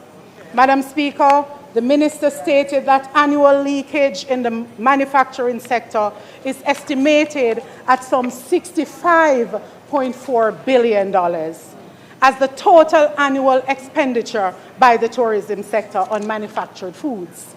Madam Speaker, the minister committed to working closely to local suppliers to help them overcome the constraints that may be preventing them from benefiting from formal tourism sector, such as inability to supply in large quantities, lack of consistency of supplies, and poor quality of products. He went on, Madam Speaker, promised that his primary objective was to reduce imports and plug the economic leakage. Madam Speaker, that was a decade ago. That must be the 10 he was talking about at Kimberly Hotel in New York City. Far from reducing the leakage, the demand for fruits and vegetables in our sector has exploded to a staggering 67 billion Jamaican dollars, and processed foods have shattered all barriers to hit $115 billion and are still being imported from overseas wholesalers. Madam Speaker, foreign-owned mega resorts imports its fruits and processed meats from overseas wholesalers, while hard-working farmers in St. Elizabeth, in Hanover, watch their crops rot in the field. The very imports he specifically named and promised to eliminate have skyrocketed under his watch. Madam Speaker, our national food import bill has hit an all-time record high, $1.46 billion US. He promised to fix the leakage. The leakage is now a flood. Then 10 years, one promise, zero results. Madam Speaker, Minister of Tourism announced strategy to grow the tourism industry with a 5-pillar plan. Chief among this was tapping into new markets, and the multiple destinations have lamented on Jamaica's overdependence on North America. In 2019, COVID-19 pandemic, he highlighted one basket vulnerability. His words, this, Madam Speaker, we cannot put all our eggs in one basket of North America. If that market sneezes, Jamaica catches pneumonia. True economic resilience demands that we open direct paths to the south and across the Atlantic. Again, in 2022, Minister highlighted, and I quote, our high dependence on, the Minister highlighted in 2022, our high dependence on source markets like the US and Canada leaves us entirely at the mercy of external border decisions, flights cancellations, and foreign health advisories. Diversification is no longer an option. His words, not mine. It is a matter of survival. Madam Speaker, let me repeat and emphasize, the minister said, diversification is no longer an option. It is a matter of survival. Again in 2024, Madam Speaker, the minister reiterated that we're moving to break historically singular reliance by opening the Middle Eastern and African markets. We need visitors whose travel habits are decoupled from the economic cycles of the United States. Madam Speaker, the minister speaks eloquently about the tourism linkages network. Yet under his watch, international financial benchmarks reveal a scandalous reality. Yet under his watch, linkage has become a euphemism for massive economic leakage. For every single dollar spent in an all-inclusive tourist, in an all-inclusive hotel in Jamaica, up to 70 cents leaks straight back out of our economy to the overseas travel agents, foreign-owned mega airlines, and international supply chains. Every single dollar earned in this sector leaves Jamaica immediately. It does not circulate. It does not multiply. It takes an immediate U-turn back across our borders. Madam Speaker, speaking of the Middle East, in 2022, he went to Riyadh and Dubai, promising a Middle Eastern corridor. By the end of 2025, the arrival count was a mere net increase of 330 people. Madam Speaker, what about Africa? The minister went to Nigeria in 2021, staged a massive photo opportunity, and promised a historic gateway. What is the net increase? By the end of 2025, the arrival count was 1,440,000. A net growth exactly 320 people over his baseline, while his visit to India, and India is one of the largest, fastest growing countries in the world, only produced a maga 360% increase. In Jamaica, there is a saying that talk is cheap. That is costing us. Madam Speaker, there is a concept in the Ministry of Tourism that is termed seat support, which is merely a disguise for flights coming into Jamaica. Since 2015, this administration has spent $2.86 billion on seat support. Madam Speaker, it would be good if the minister could report to this parliament on the amount spent on achieving less than half of the percent of our visitor arrival. Madam Speaker, despite the multiple utterances for the importance of diversification, what has happened to our primary market in the meantime? In 2017, the United States accounted for 64% of our total stopover arrivals. By the end of 2025, our reliance on the US market had ballooned to 71%. Combined with Canada, North America now commands a staggering 84% of our entire market. Madam Speaker, things have not gotten worse, but much worse. The minister spent billions of taxpayers' dollars flying across the world to find new ingredients, and his own Jamaica Tourist Board statistics show he has made the Jamaican tourism pie more vulnerable to a single external economy that it was a decade ago. Madam Speaker, the minister is completely silent on our cruise shipping sector, because the reality is an absolute embarrassment to this administration. He has made statements claiming that the cruise sector lives up to expectation, but the only expectation that has been met is his expectation that nobody would check the math.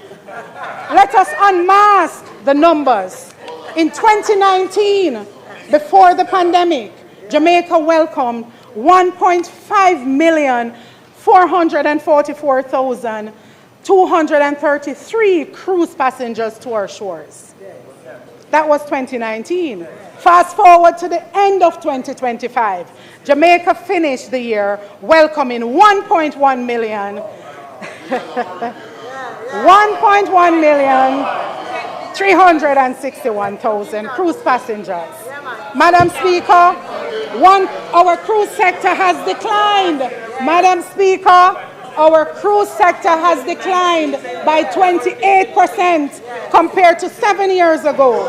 Madam Speaker, we're facing a massive shortage, nearly 438,000 visitors who are completely missing from our ports. Madam Speaker, I seek protection.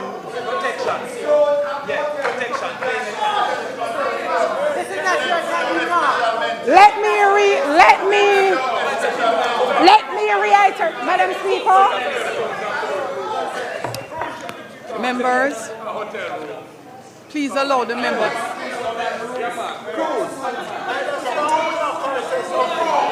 Just stop my time.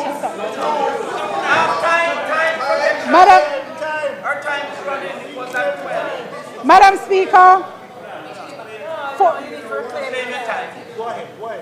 a shortage of nearly 438,000 visitors who are completely missing from our ports.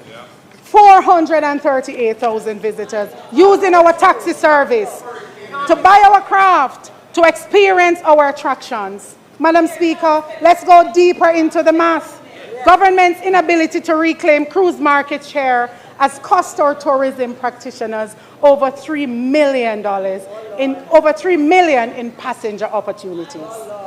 An assumption that $10 spent per guest would mean that the economy would have lost $30 million and 4.5 billion Jamaican dollars. Madam Speaker, could it be that I am making an unfair critique of Jamaica's tourism minister? It is the global cruise industry has not rebounded since the COVID-19 pandemic. The answer, my colleagues, on the other side is a resounding no.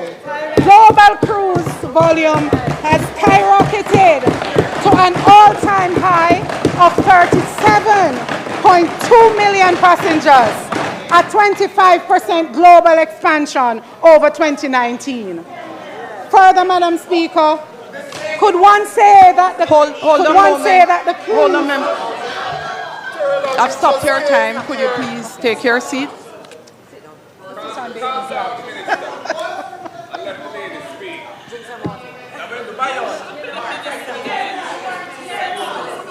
I have stopped the time for the member from Hanover Eastern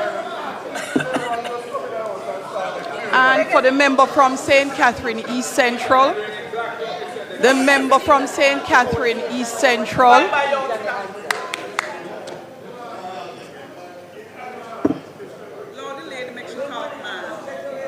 I am calling to the member from St. Catherine East Central.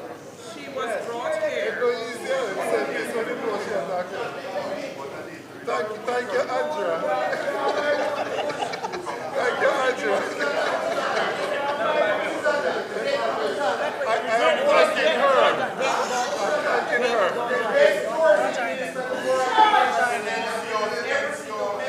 Have some respect for the speaker. Have some respect for the speaker. Have no respect for the speaker. Have some respect for the speaker.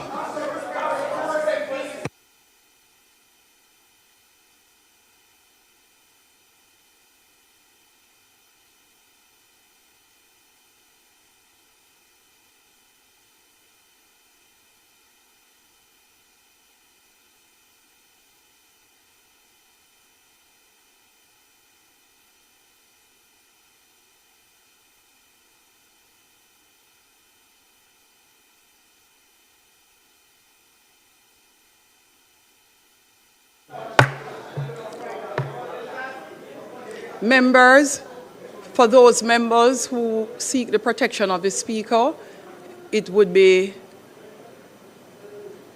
perfectly in order for the person on their feet to ask. The Speaker will not take instructions in respect of protection from other members of the House. So, member, you are guided to address the Speaker of the House yourself. That is when I will intervene. Additionally, members, a lot of what you do on the floor, I keep repeating it and say on the floor, is not heard up here at the top where I am seated. And so I am asking you again to be so guided. It works for you and it works against you. There is no additional time left because I have asked that the clock be stopped to address the disturbance of the member on her feet. Now, members,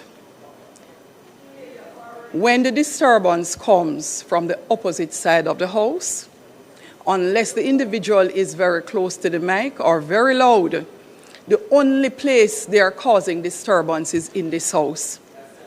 It is not heard outside, all right? Now, members, those who are in closest proximity to the mic, your disruptions are heard far more loud on the media. I will not repeat this because I'm sure enough persons are seated in the house, and I suspect this is not my first or second time saying this. Members, I'm going to ask you to allow the member from Hanover Eastern to complete her presentation in silence as is required by the standing orders of this House. Member, could you please turn your mic on? Member from Hanover Eastern.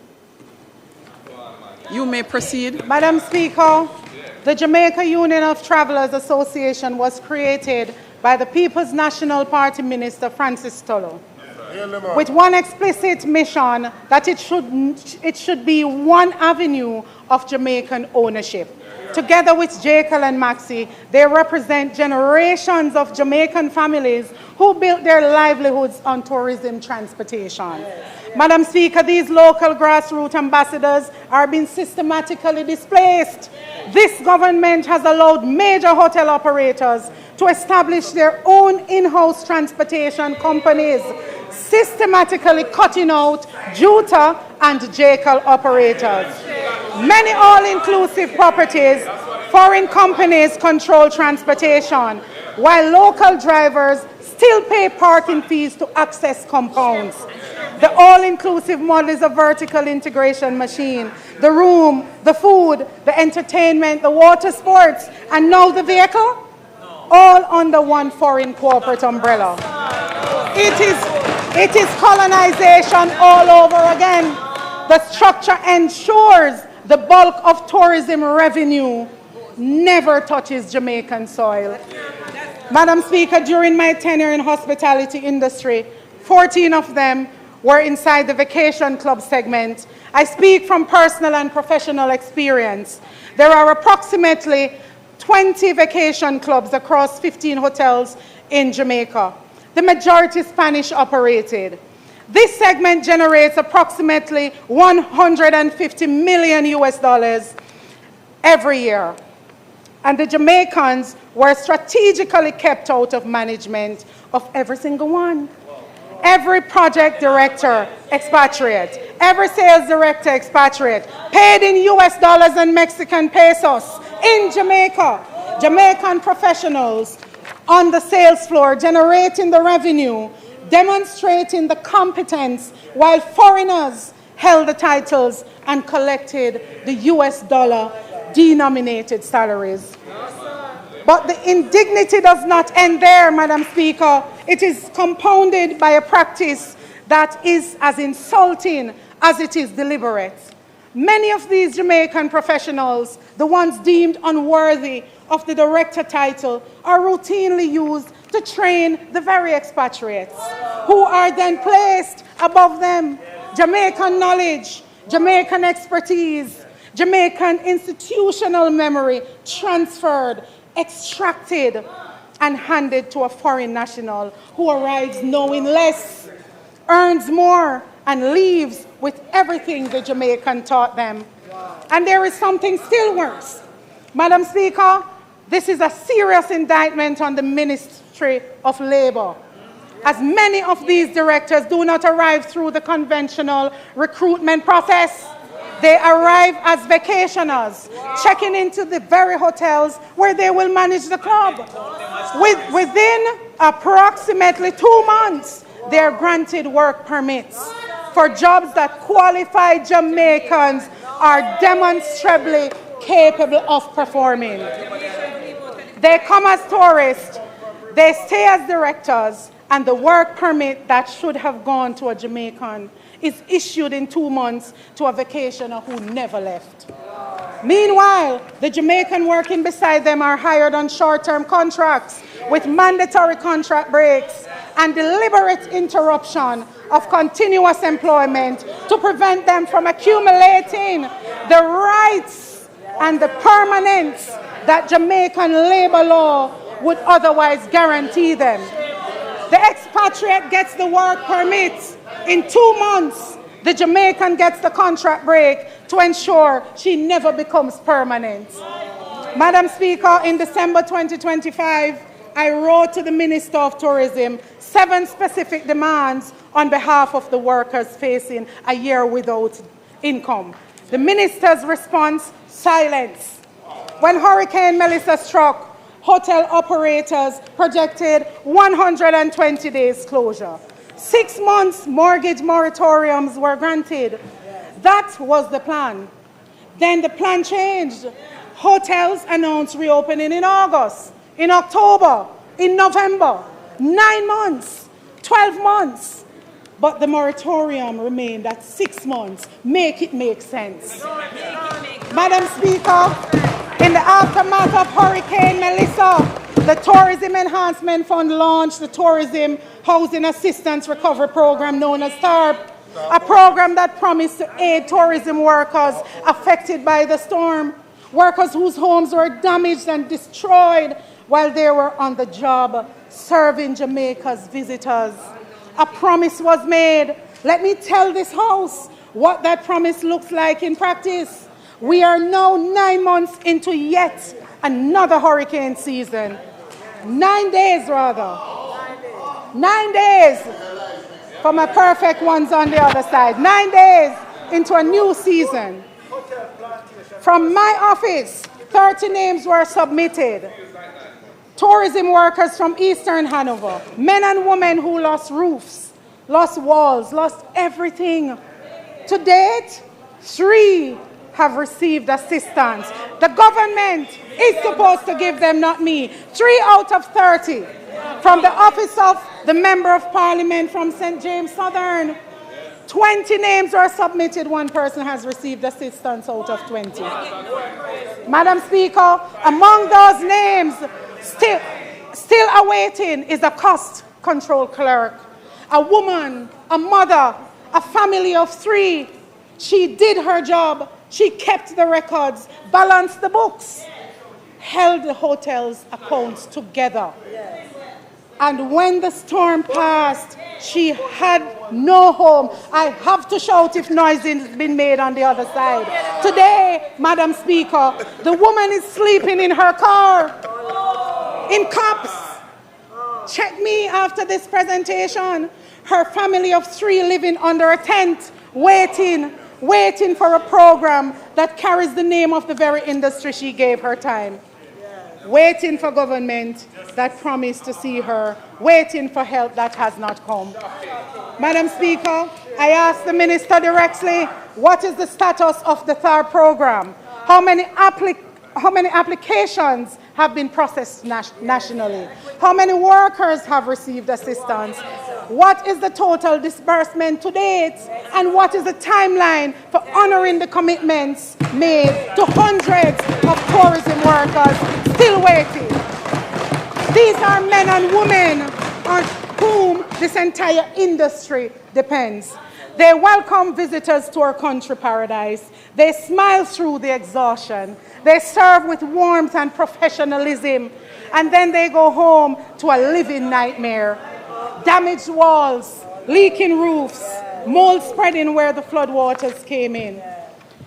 And the pattern is deliberate.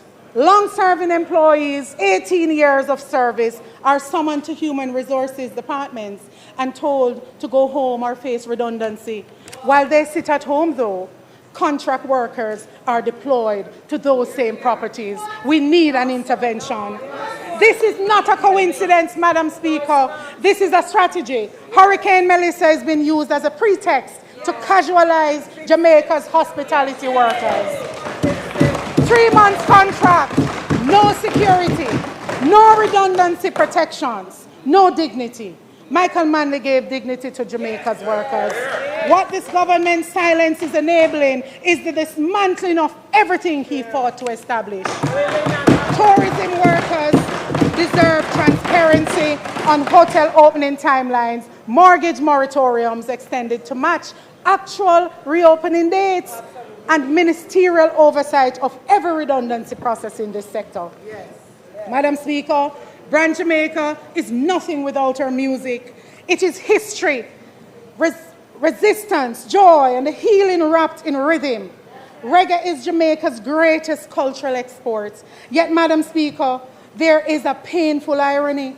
When visitors check into most all-inclusive hotels expecting the soul of Jamaica, they find imported overseas performers, while our talented, gifted entertainers are idle at home, displaced in their own country, watching foreigners profit off a sound their ancestors created. Madam Speaker, this is cultural exploitation. Madam Speaker, Jamaica's small accommodation sector, the Airbnbs, guest houses, boutique hotels, and family-run properties are the invisible backbone of our tourism industry. They're Jamaican-owned, community-embedded, locally rooted.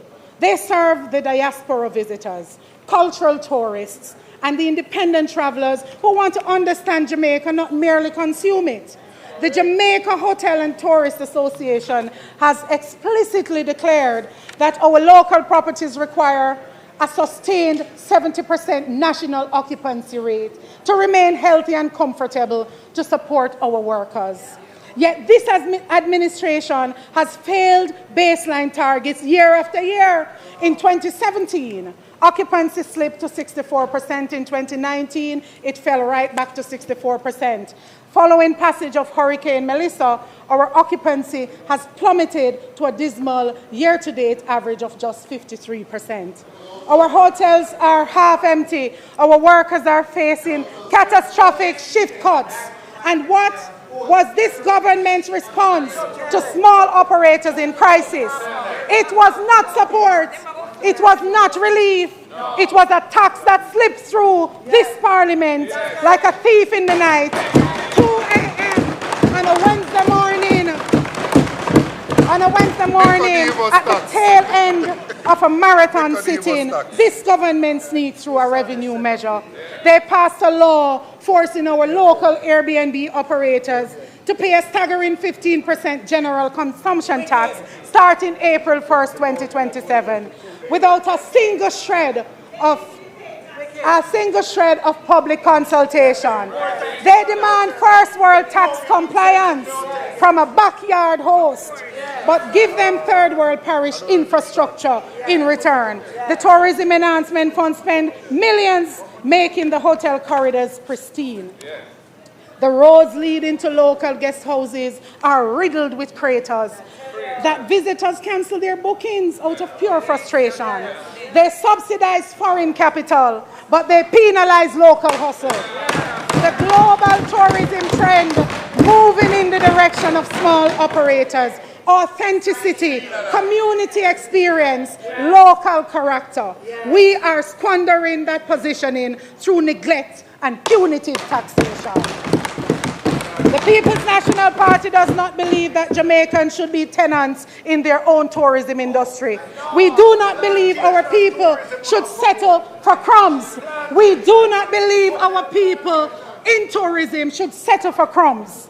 We believe in a tourism model anchored completely on economic equity, local ownership, and structural dignity. I say this directly to government benches. Govern for the worker, the artist, the taxi driver, the guest house owner, the farmer, the pensioner, not not for the boardrooms. Jamaica tourism is our most powerful economic asset, but an economy that extracts from Jamaicans while pretending to serve them is not a success story. It is a scandal with good photography. The choice before us is clear.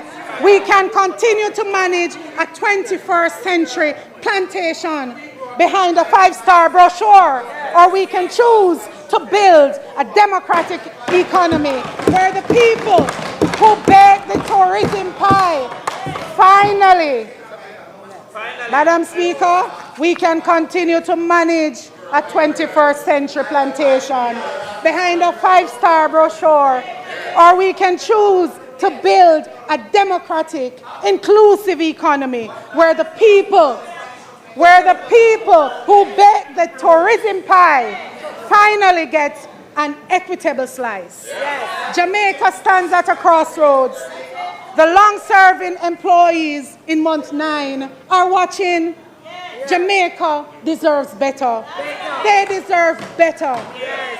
And this parliament must deliver. Yes.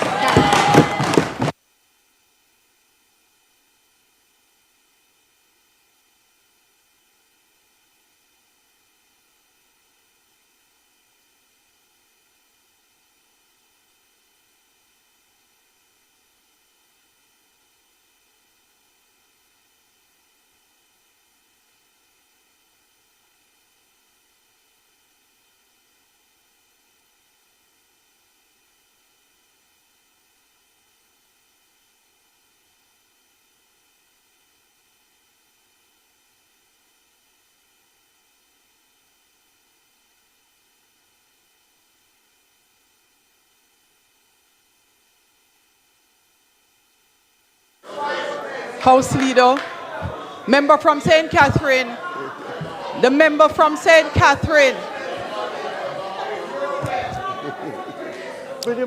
member from St. Andrew West. Mine?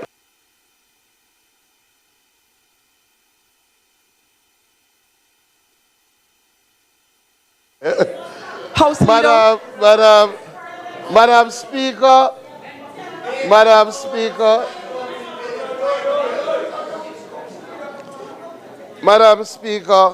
let us firstly thank the Minister in charge of land titling and settlements for an extremely substantial presentation, right, short and to the point.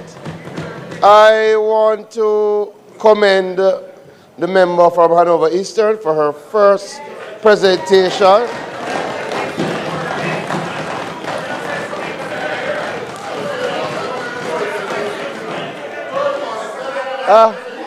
A quite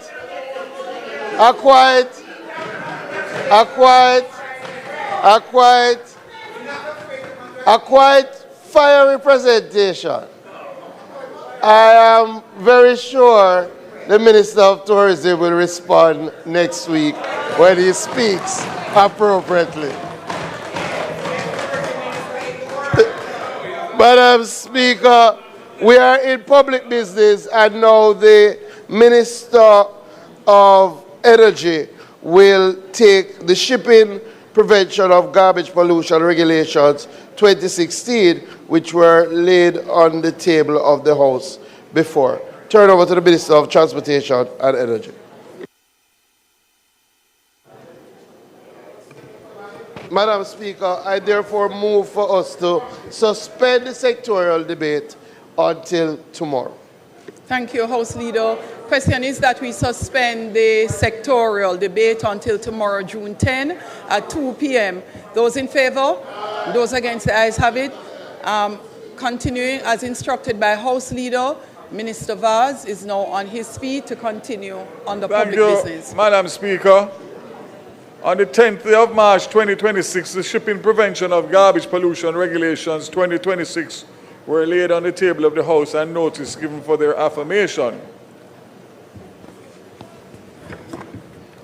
Madam Speaker, the matter for consideration of this Honourable House is the Shipping Prevention of Garbage Pollution Regulations 2026, made pursuant to Section 457 of the Shipping Act. Section 457 of the Shipping Act provides that the Minister may make regulations for the purpose of giving effect to any international agreement or other international treaty instrument relating to shipping or the prevention of pollution of the marine environment, to which Jamaica is a party, that requires affirmative resolution of regulations made thereunder. Madam Speaker, the Shipping Prevention Garbage Pollution Regulations 2026 implements Annex B of the International Convention for the Prevention of the Pollution from Ships, the MARPOL, enhancing Jamaica's legal framework for preventing marine pollution caused by garbage from ships and offshore platforms. The regulations are intended to modernize Jamaica's regime for preventing, enforcing, and ensuring compliance with garbage pollution. Jamaica is a party to the MARPOL Convention and is required to give effect to the provisions of the Convention and its various annexes. MARPOL regulates the discharge of garbage at sea and imposes stricter controls in designated special areas, which include the wider Caribbean region.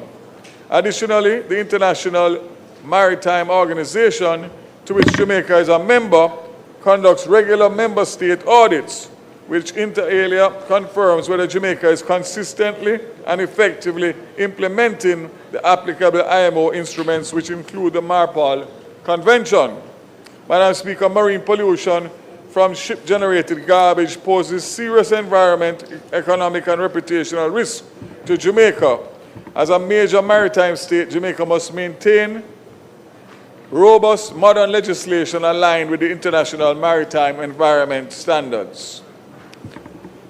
The regulations aim to provide for the following: prohibit or strictly regulate the discharge of garbage into the sea, ensure full compliance with MARPOL Annex 5, strengthen monitoring, record keeping, inspection, and enforcement, and protect Jamaica's marine environment.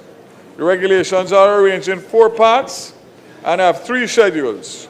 Part 1 addresses preliminary matters dealing with the interpretation, application, and the treatment of ships of non-convention states. In Regulation 2, garbage is defined as including food waste, domestic and operational waste, plastics, cargo residues, incinerator ash, cooking oil, fishing gear, and animal carcasses. Part 2 of the regulation deals with the discharge of garbage into the sea, as well as outlines the prohibition against the discharge of garbage, the exceptions, permissible discharge, and the additional requirements applicable in special areas. Special area means any area of the sea specified in the first schedule, where for technical reasons in relation to its oceanographical and ecological condition and the particular character of the traffic in such area, the adoption of special mandatory methods for the prevention of sea pollution by garbage is required. And Part 3 of the regulation deals with the port state control powers, which include inspecting, detaining, and taking copies of records of ships in a Jamaican port or at an offshore terminal.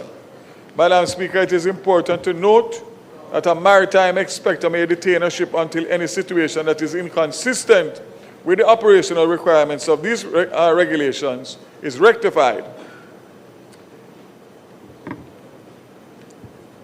Madam Speaker, Part 6 speaks to the need of the master to have on board the required documentation for the ships, which are to be displayed, such as the placards, and to maintain a garbage record book.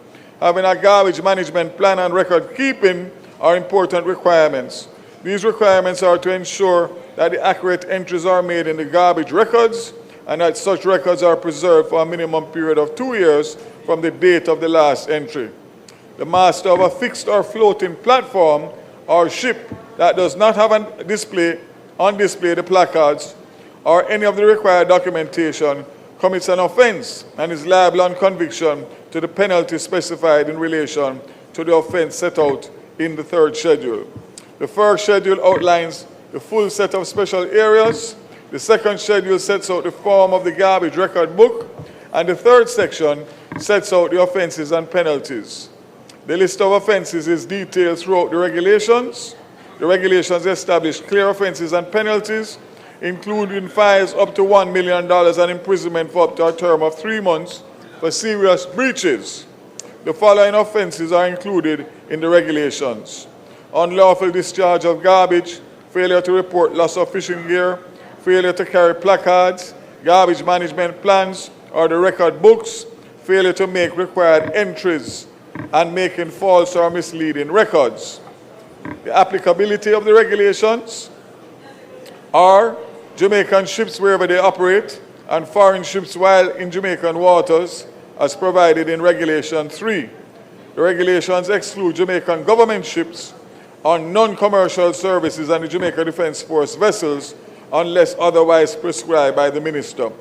It is also stated specifically in Regulation 4 that ships of non-convention states receive no more favorable treatment than convention state ships. Ship 12 meters or more in length and offshore platforms must display placards outlining garbage discharge requirements.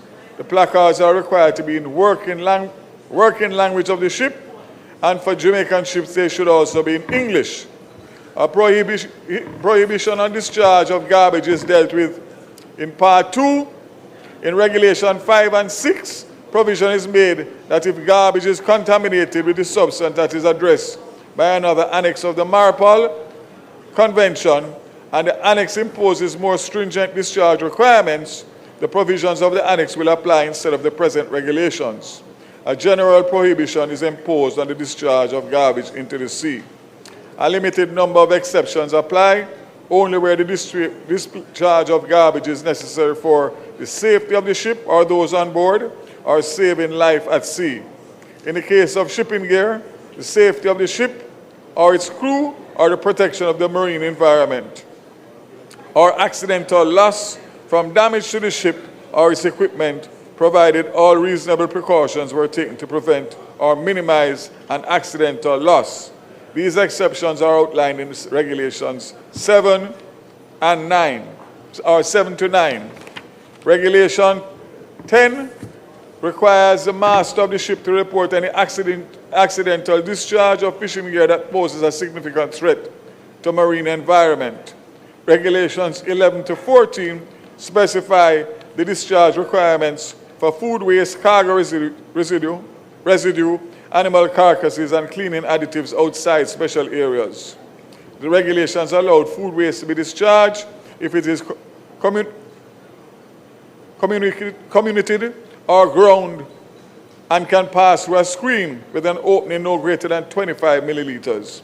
The ship must, however, being en route and discharge must be done as far as practicable and not less than 3 nautical miles from the nearest land. Food waste does not meet the specified standard regarding being communicated or ground may also be discharged while a ship en route as far as is practicable and is no less than 12 nautical miles from the nearest land. Cargo residue may also be discharged when a ship is en route and as far as practicable and no less than 12 nautical miles from the nearest land. For animal carcasses and cleaning additives, the ship must be en route, and any such discharge must only consider any additional guideline from the International Maritime Organization. Regulations 15 to 18 specify the discharge and requirements for food waste, cargo residue, animal carcasses, and cleaning additives in special areas. Stricter discharge standards apply in the designated special areas, which include the wider Caribbean region, Mediterranean Sea, the Baltic Sea, and the Antarctic Sea. Regulation 19 speaks to port state control and enforcement. It specifies that the port state control inspectors appointed under the Shipping Act 1998 may board and inspect vessels in Jamaican ports and offshore terminals. Where necessary, ships may be detained if the crew are unfamiliar with the pollution prevention procedures. The general port state control provisions of the Shipping Act have been incorporated, including the power to request a police guard for a detained ship. Regulation 20 deals with placards, and Regulation 21 with garbage management plans. These regulations set out operational compliance measures to ensure effective implementation. The regulations require mandatory reporting for ships of 100 gross tonnage and above, ships certified to carry 15 or more persons, and fixed or floating platforms. Regulations also require that the plan designate the person in charge, the procedures to be followed, and the use of onboard equipment for minimizing, collecting, storing, processing, and disposing of garbage. Regulation 22, garbage record books require for ships of 400 gross tonnage and above, certain passenger ships and offshore platforms. The regulations require that all discharges, incineration, emergency discharges, and accidental losses must be recorded. The regulations allow the Maritime Authority to waive the requirements to have a garbage record book for certain passenger ships, those certified to carry 15 or more persons, and engage in a voyage of 1 hour or less, and fixed or floating platforms.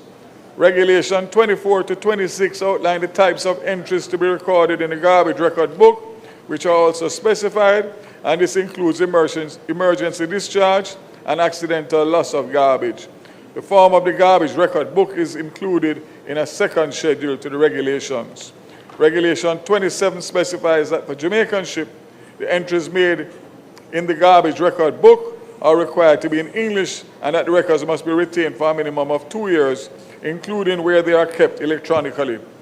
Port State Control inspectors may examine and copy garbage record books and official logbooks, and copy of an entry made and certified is admissible as evidence in judicial proceedings as outlined in Regulation 30.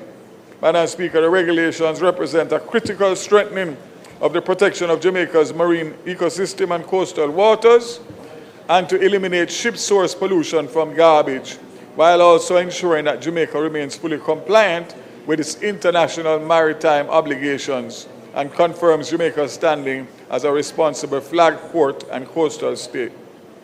Affirming this regulation shall certainly reinforce prevention, accountability, and enforcement in line with the global maritime standards. I thank you, Madam Speaker. Thank you, Minister.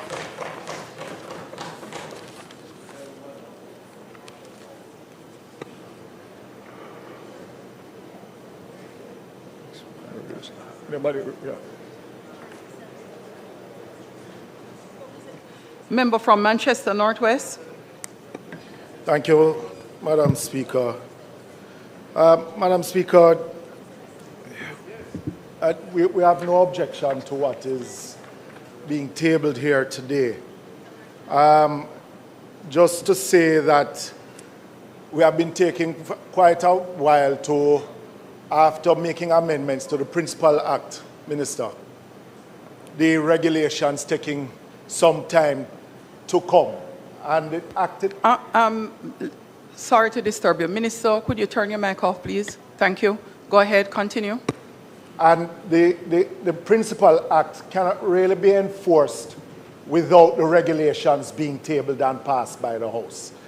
Madam Speaker, while looking at the regulations here being tabled, the question I would really ask is if we are really prepared for the enforcement of all these regulations that we are now tabling, Minister, in ensuring that ships entering our waters are actually being monitored, and if we have enough personnel to basically enforce the laws of our land.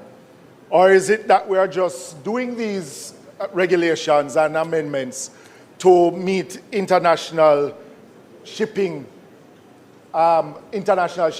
being compliant with all the international shipping regulations that there are? But overall, Madam Speaker, we have no objection to the regulations being tabled, but to ensure from our side that enough is being done or being put in place to ensure that the enforcement of these regulations can be done when one really breaks the law of the land so that these regulations and the work that we do in this House doesn't become something that is senseless at the end of the day. Thank you, Madam Speaker.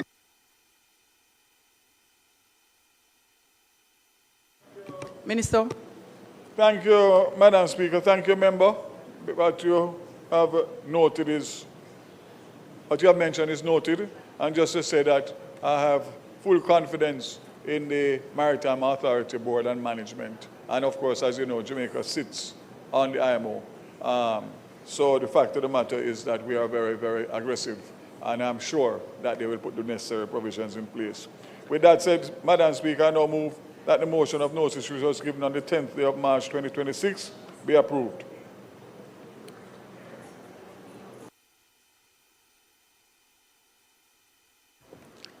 House, the question is that the motion be approved. Those in favor?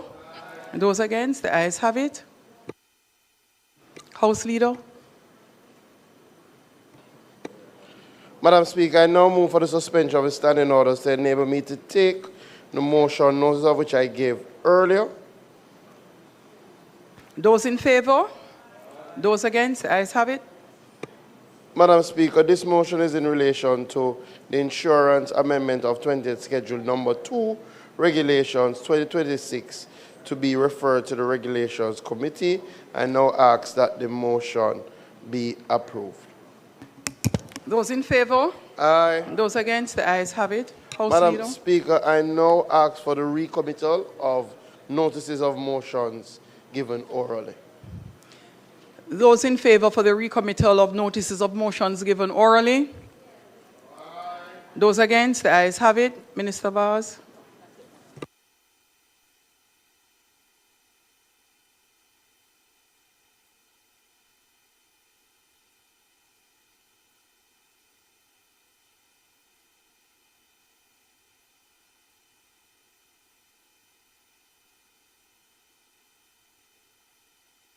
Hold a moment, Minister.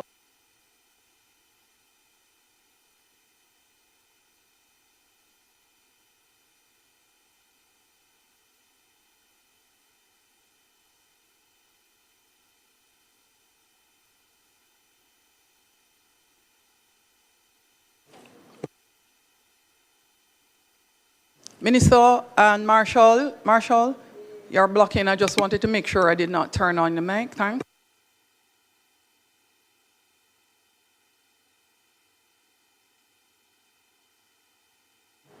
Minister, I'm going to turn your mic on now. Thank you very much. Thank you very much, Madam Speaker. I beg to give notice at the next meeting of the House. I'll move to introduce and have read a first time a bill shortly entitled the Civil Aviation Amendment Act 2026.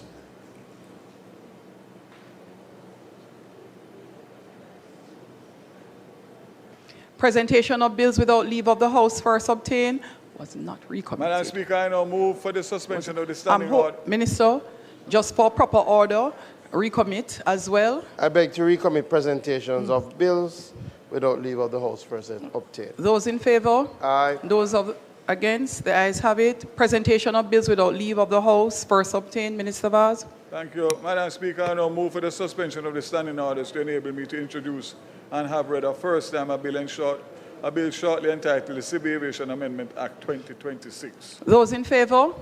Those against? The ayes have it. Thank you, Madam Speaker. A bill shortly entitled the Civil Aviation Amendment Act 2026 read for a first time.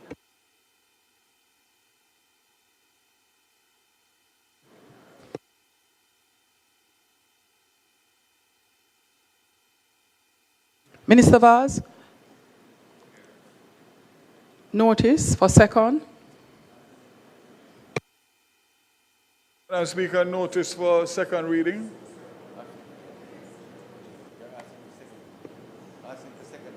Yes. Notice requesting second reading, Madam Speaker. Minister is giving notice of second reading. Those in favor? Those against? The ayes have it. Public business. Madam Speaker, it's not intended to do any further business today. Just to inform the House that tomorrow we will meet at 12:30 to have the Standing Finance Committee, where we'll have a report from the Governor of the Bank of Jamaica, asking all the members to be on time so that we can have quorum. After that, we will go into our sectoral debate, which we will have the Minister of Justice present tomorrow, and 12:30 tomorrow, right? He's not taking it today. No, the bill that was tabled today will be taken tomorrow. So to give, who won't be taken today? We will. No, we that will, won't be taken. we will update the House tomorrow. Yeah. So I ask that the House be adjourned for tomorrow at 2 p.m. But tomorrow at 12:30 p.m. 12:30. No, the House. Members, the question is that the House do now adjourn for tomorrow at 2 p.m. for the regular meeting of the House. Those in favor? Those against?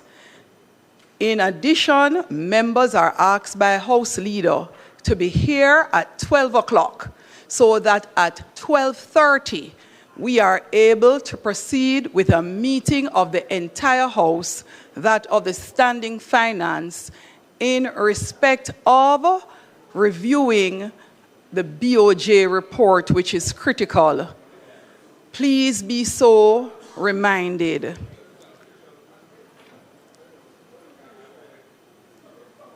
This Honorable House now stands adjourned.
Sugars and the fats by percent, unless you're on the right track. You feel zoom in on the nutrition facts. It there in the table, on the side or the back. Vitamins, minerals, and vitamin 2, 20% and more that good for you. You feel zoom in, check the nutrition facts. You feel zoom in, check the nutrition facts. You feel zoom in, check the nutrition facts. Less sugar, less salt intake, and less fat. You feel zoom in. A message from the Ministry of Health and Wellness, Jamaica Moves, the Heart Foundation of Jamaica, the National Health Fund, and JAP.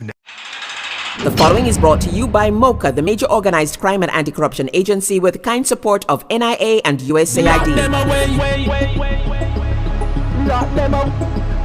Criminal minds think they are cunning. The major organized crime and anti-corruption agency have them running. Your friend a shout, come scam. Take time running, because we ready for the ops. Drive up on your block, step out now me block, cyber take a boy your laptop. Pull up every lock, no evidence a drop. We put it in a cuffs and now we have the underground. Sin you say scam, you better look out fit. When you move corrupt, better look out fit. Things say you get wet, look out fit. Look out fit, look out fit. From you say scam, you better look out fit. When you move corrupt, better look out fit.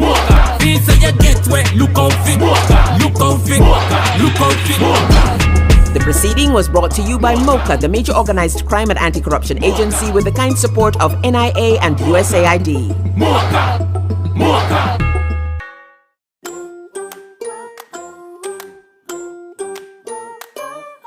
White and blue skies, embracing both land and sea. Hello,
I prepared 50 of them. Huh? Huh? Let's get started. I just learned how to make rice dumplings. Prepare to be amazed. Oh. Dragon Boat Festival, here we come.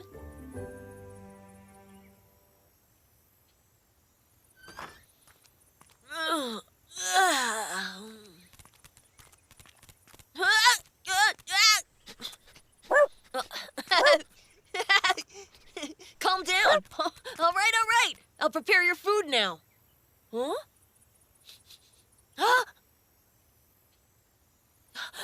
Those rice dumplings smell good. Hey, Grandma, I'll eat one rice dumpling.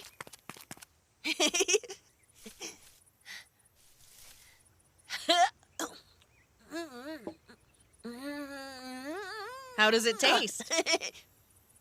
Huh? Mom, you're finally back!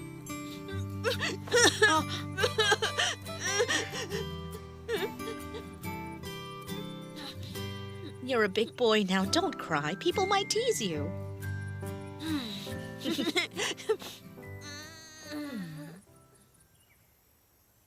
Fold the reed leaves at the center and turn it around to form a cone. Keep the bottom sealed. Fill the cone with glutinous rice and press it firmly.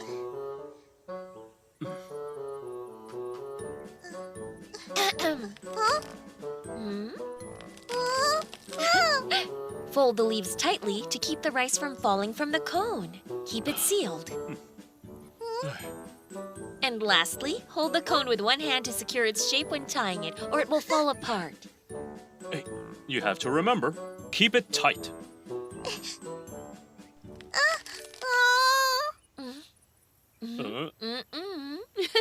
You two are pathetic. Look at mine. Huh? How, Mom? Looks like we're eating twine. Please stop laughing. It should be tightly sealed. That's why... Tintin! Huh? Oh, Dong Dong, your mom is back. I'll get some water for you. Oh, you're making dumplings too? Look, my mom made these dumplings. There are 3 flavors, sweet, salty, and spicy. They're delicious. Wow. It looks nice, too. Huh? I'll show you how to tell the flavors apart. I hope you enjoy the different flavors. We sure will. Thank you so much. No problem. Dong Dong must have been a headache to you while I was away. Oh, not at all. Dong Dong was so behaved. You called this a rice dumpling? Give it back! Dong Dong!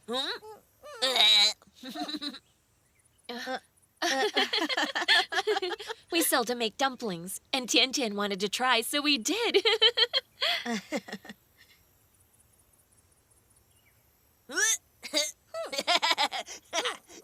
Dong Dong, come here. Huh? Yes, ma'am. Silly boy. We're leaving.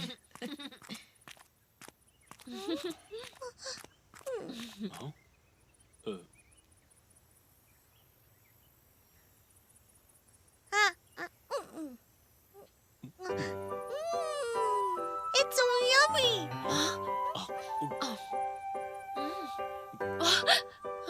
This puts mine to shame.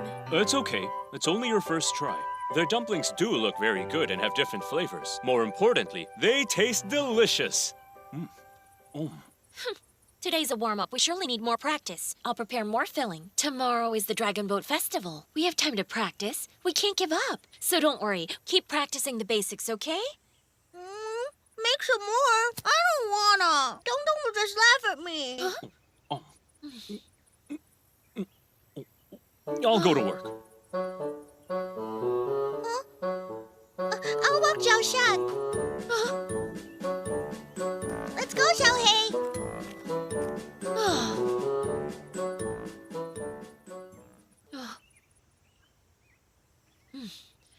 You wait and see. I won't lose to Dong Dong's mom. It's delicious.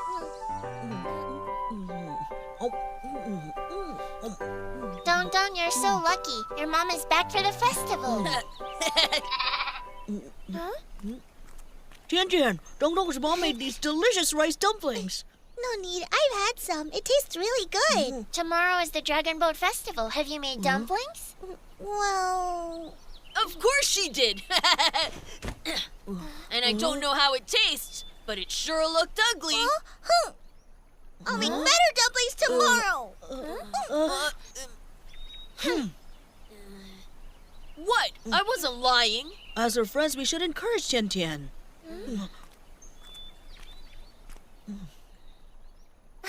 I've got a plan.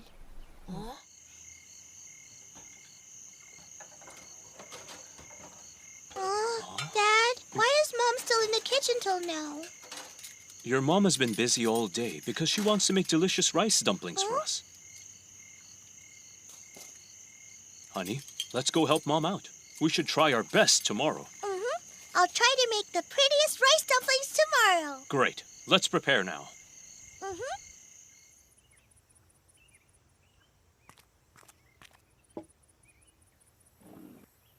We're ready. What are you doing? We're ready to take your orders. Tell us what to do. The time to witness a miracle is now.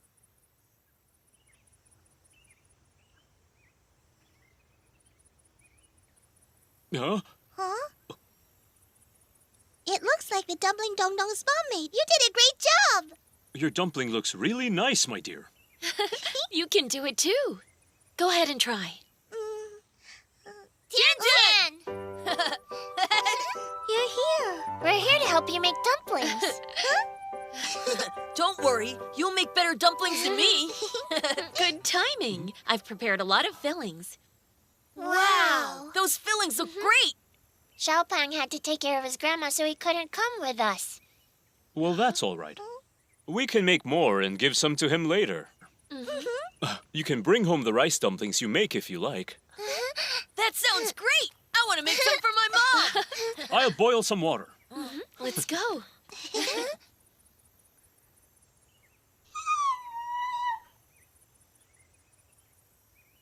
Ours still look ugly. But I don't think it's a bad thing, because you can tell which dumpling is yours right away. But they all look ugly to me. How can you tell which rice dumpling is yours anyway?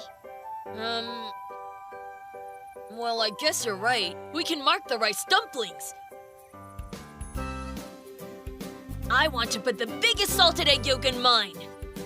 I'll make one with chicken in it. I'll put red bean paste.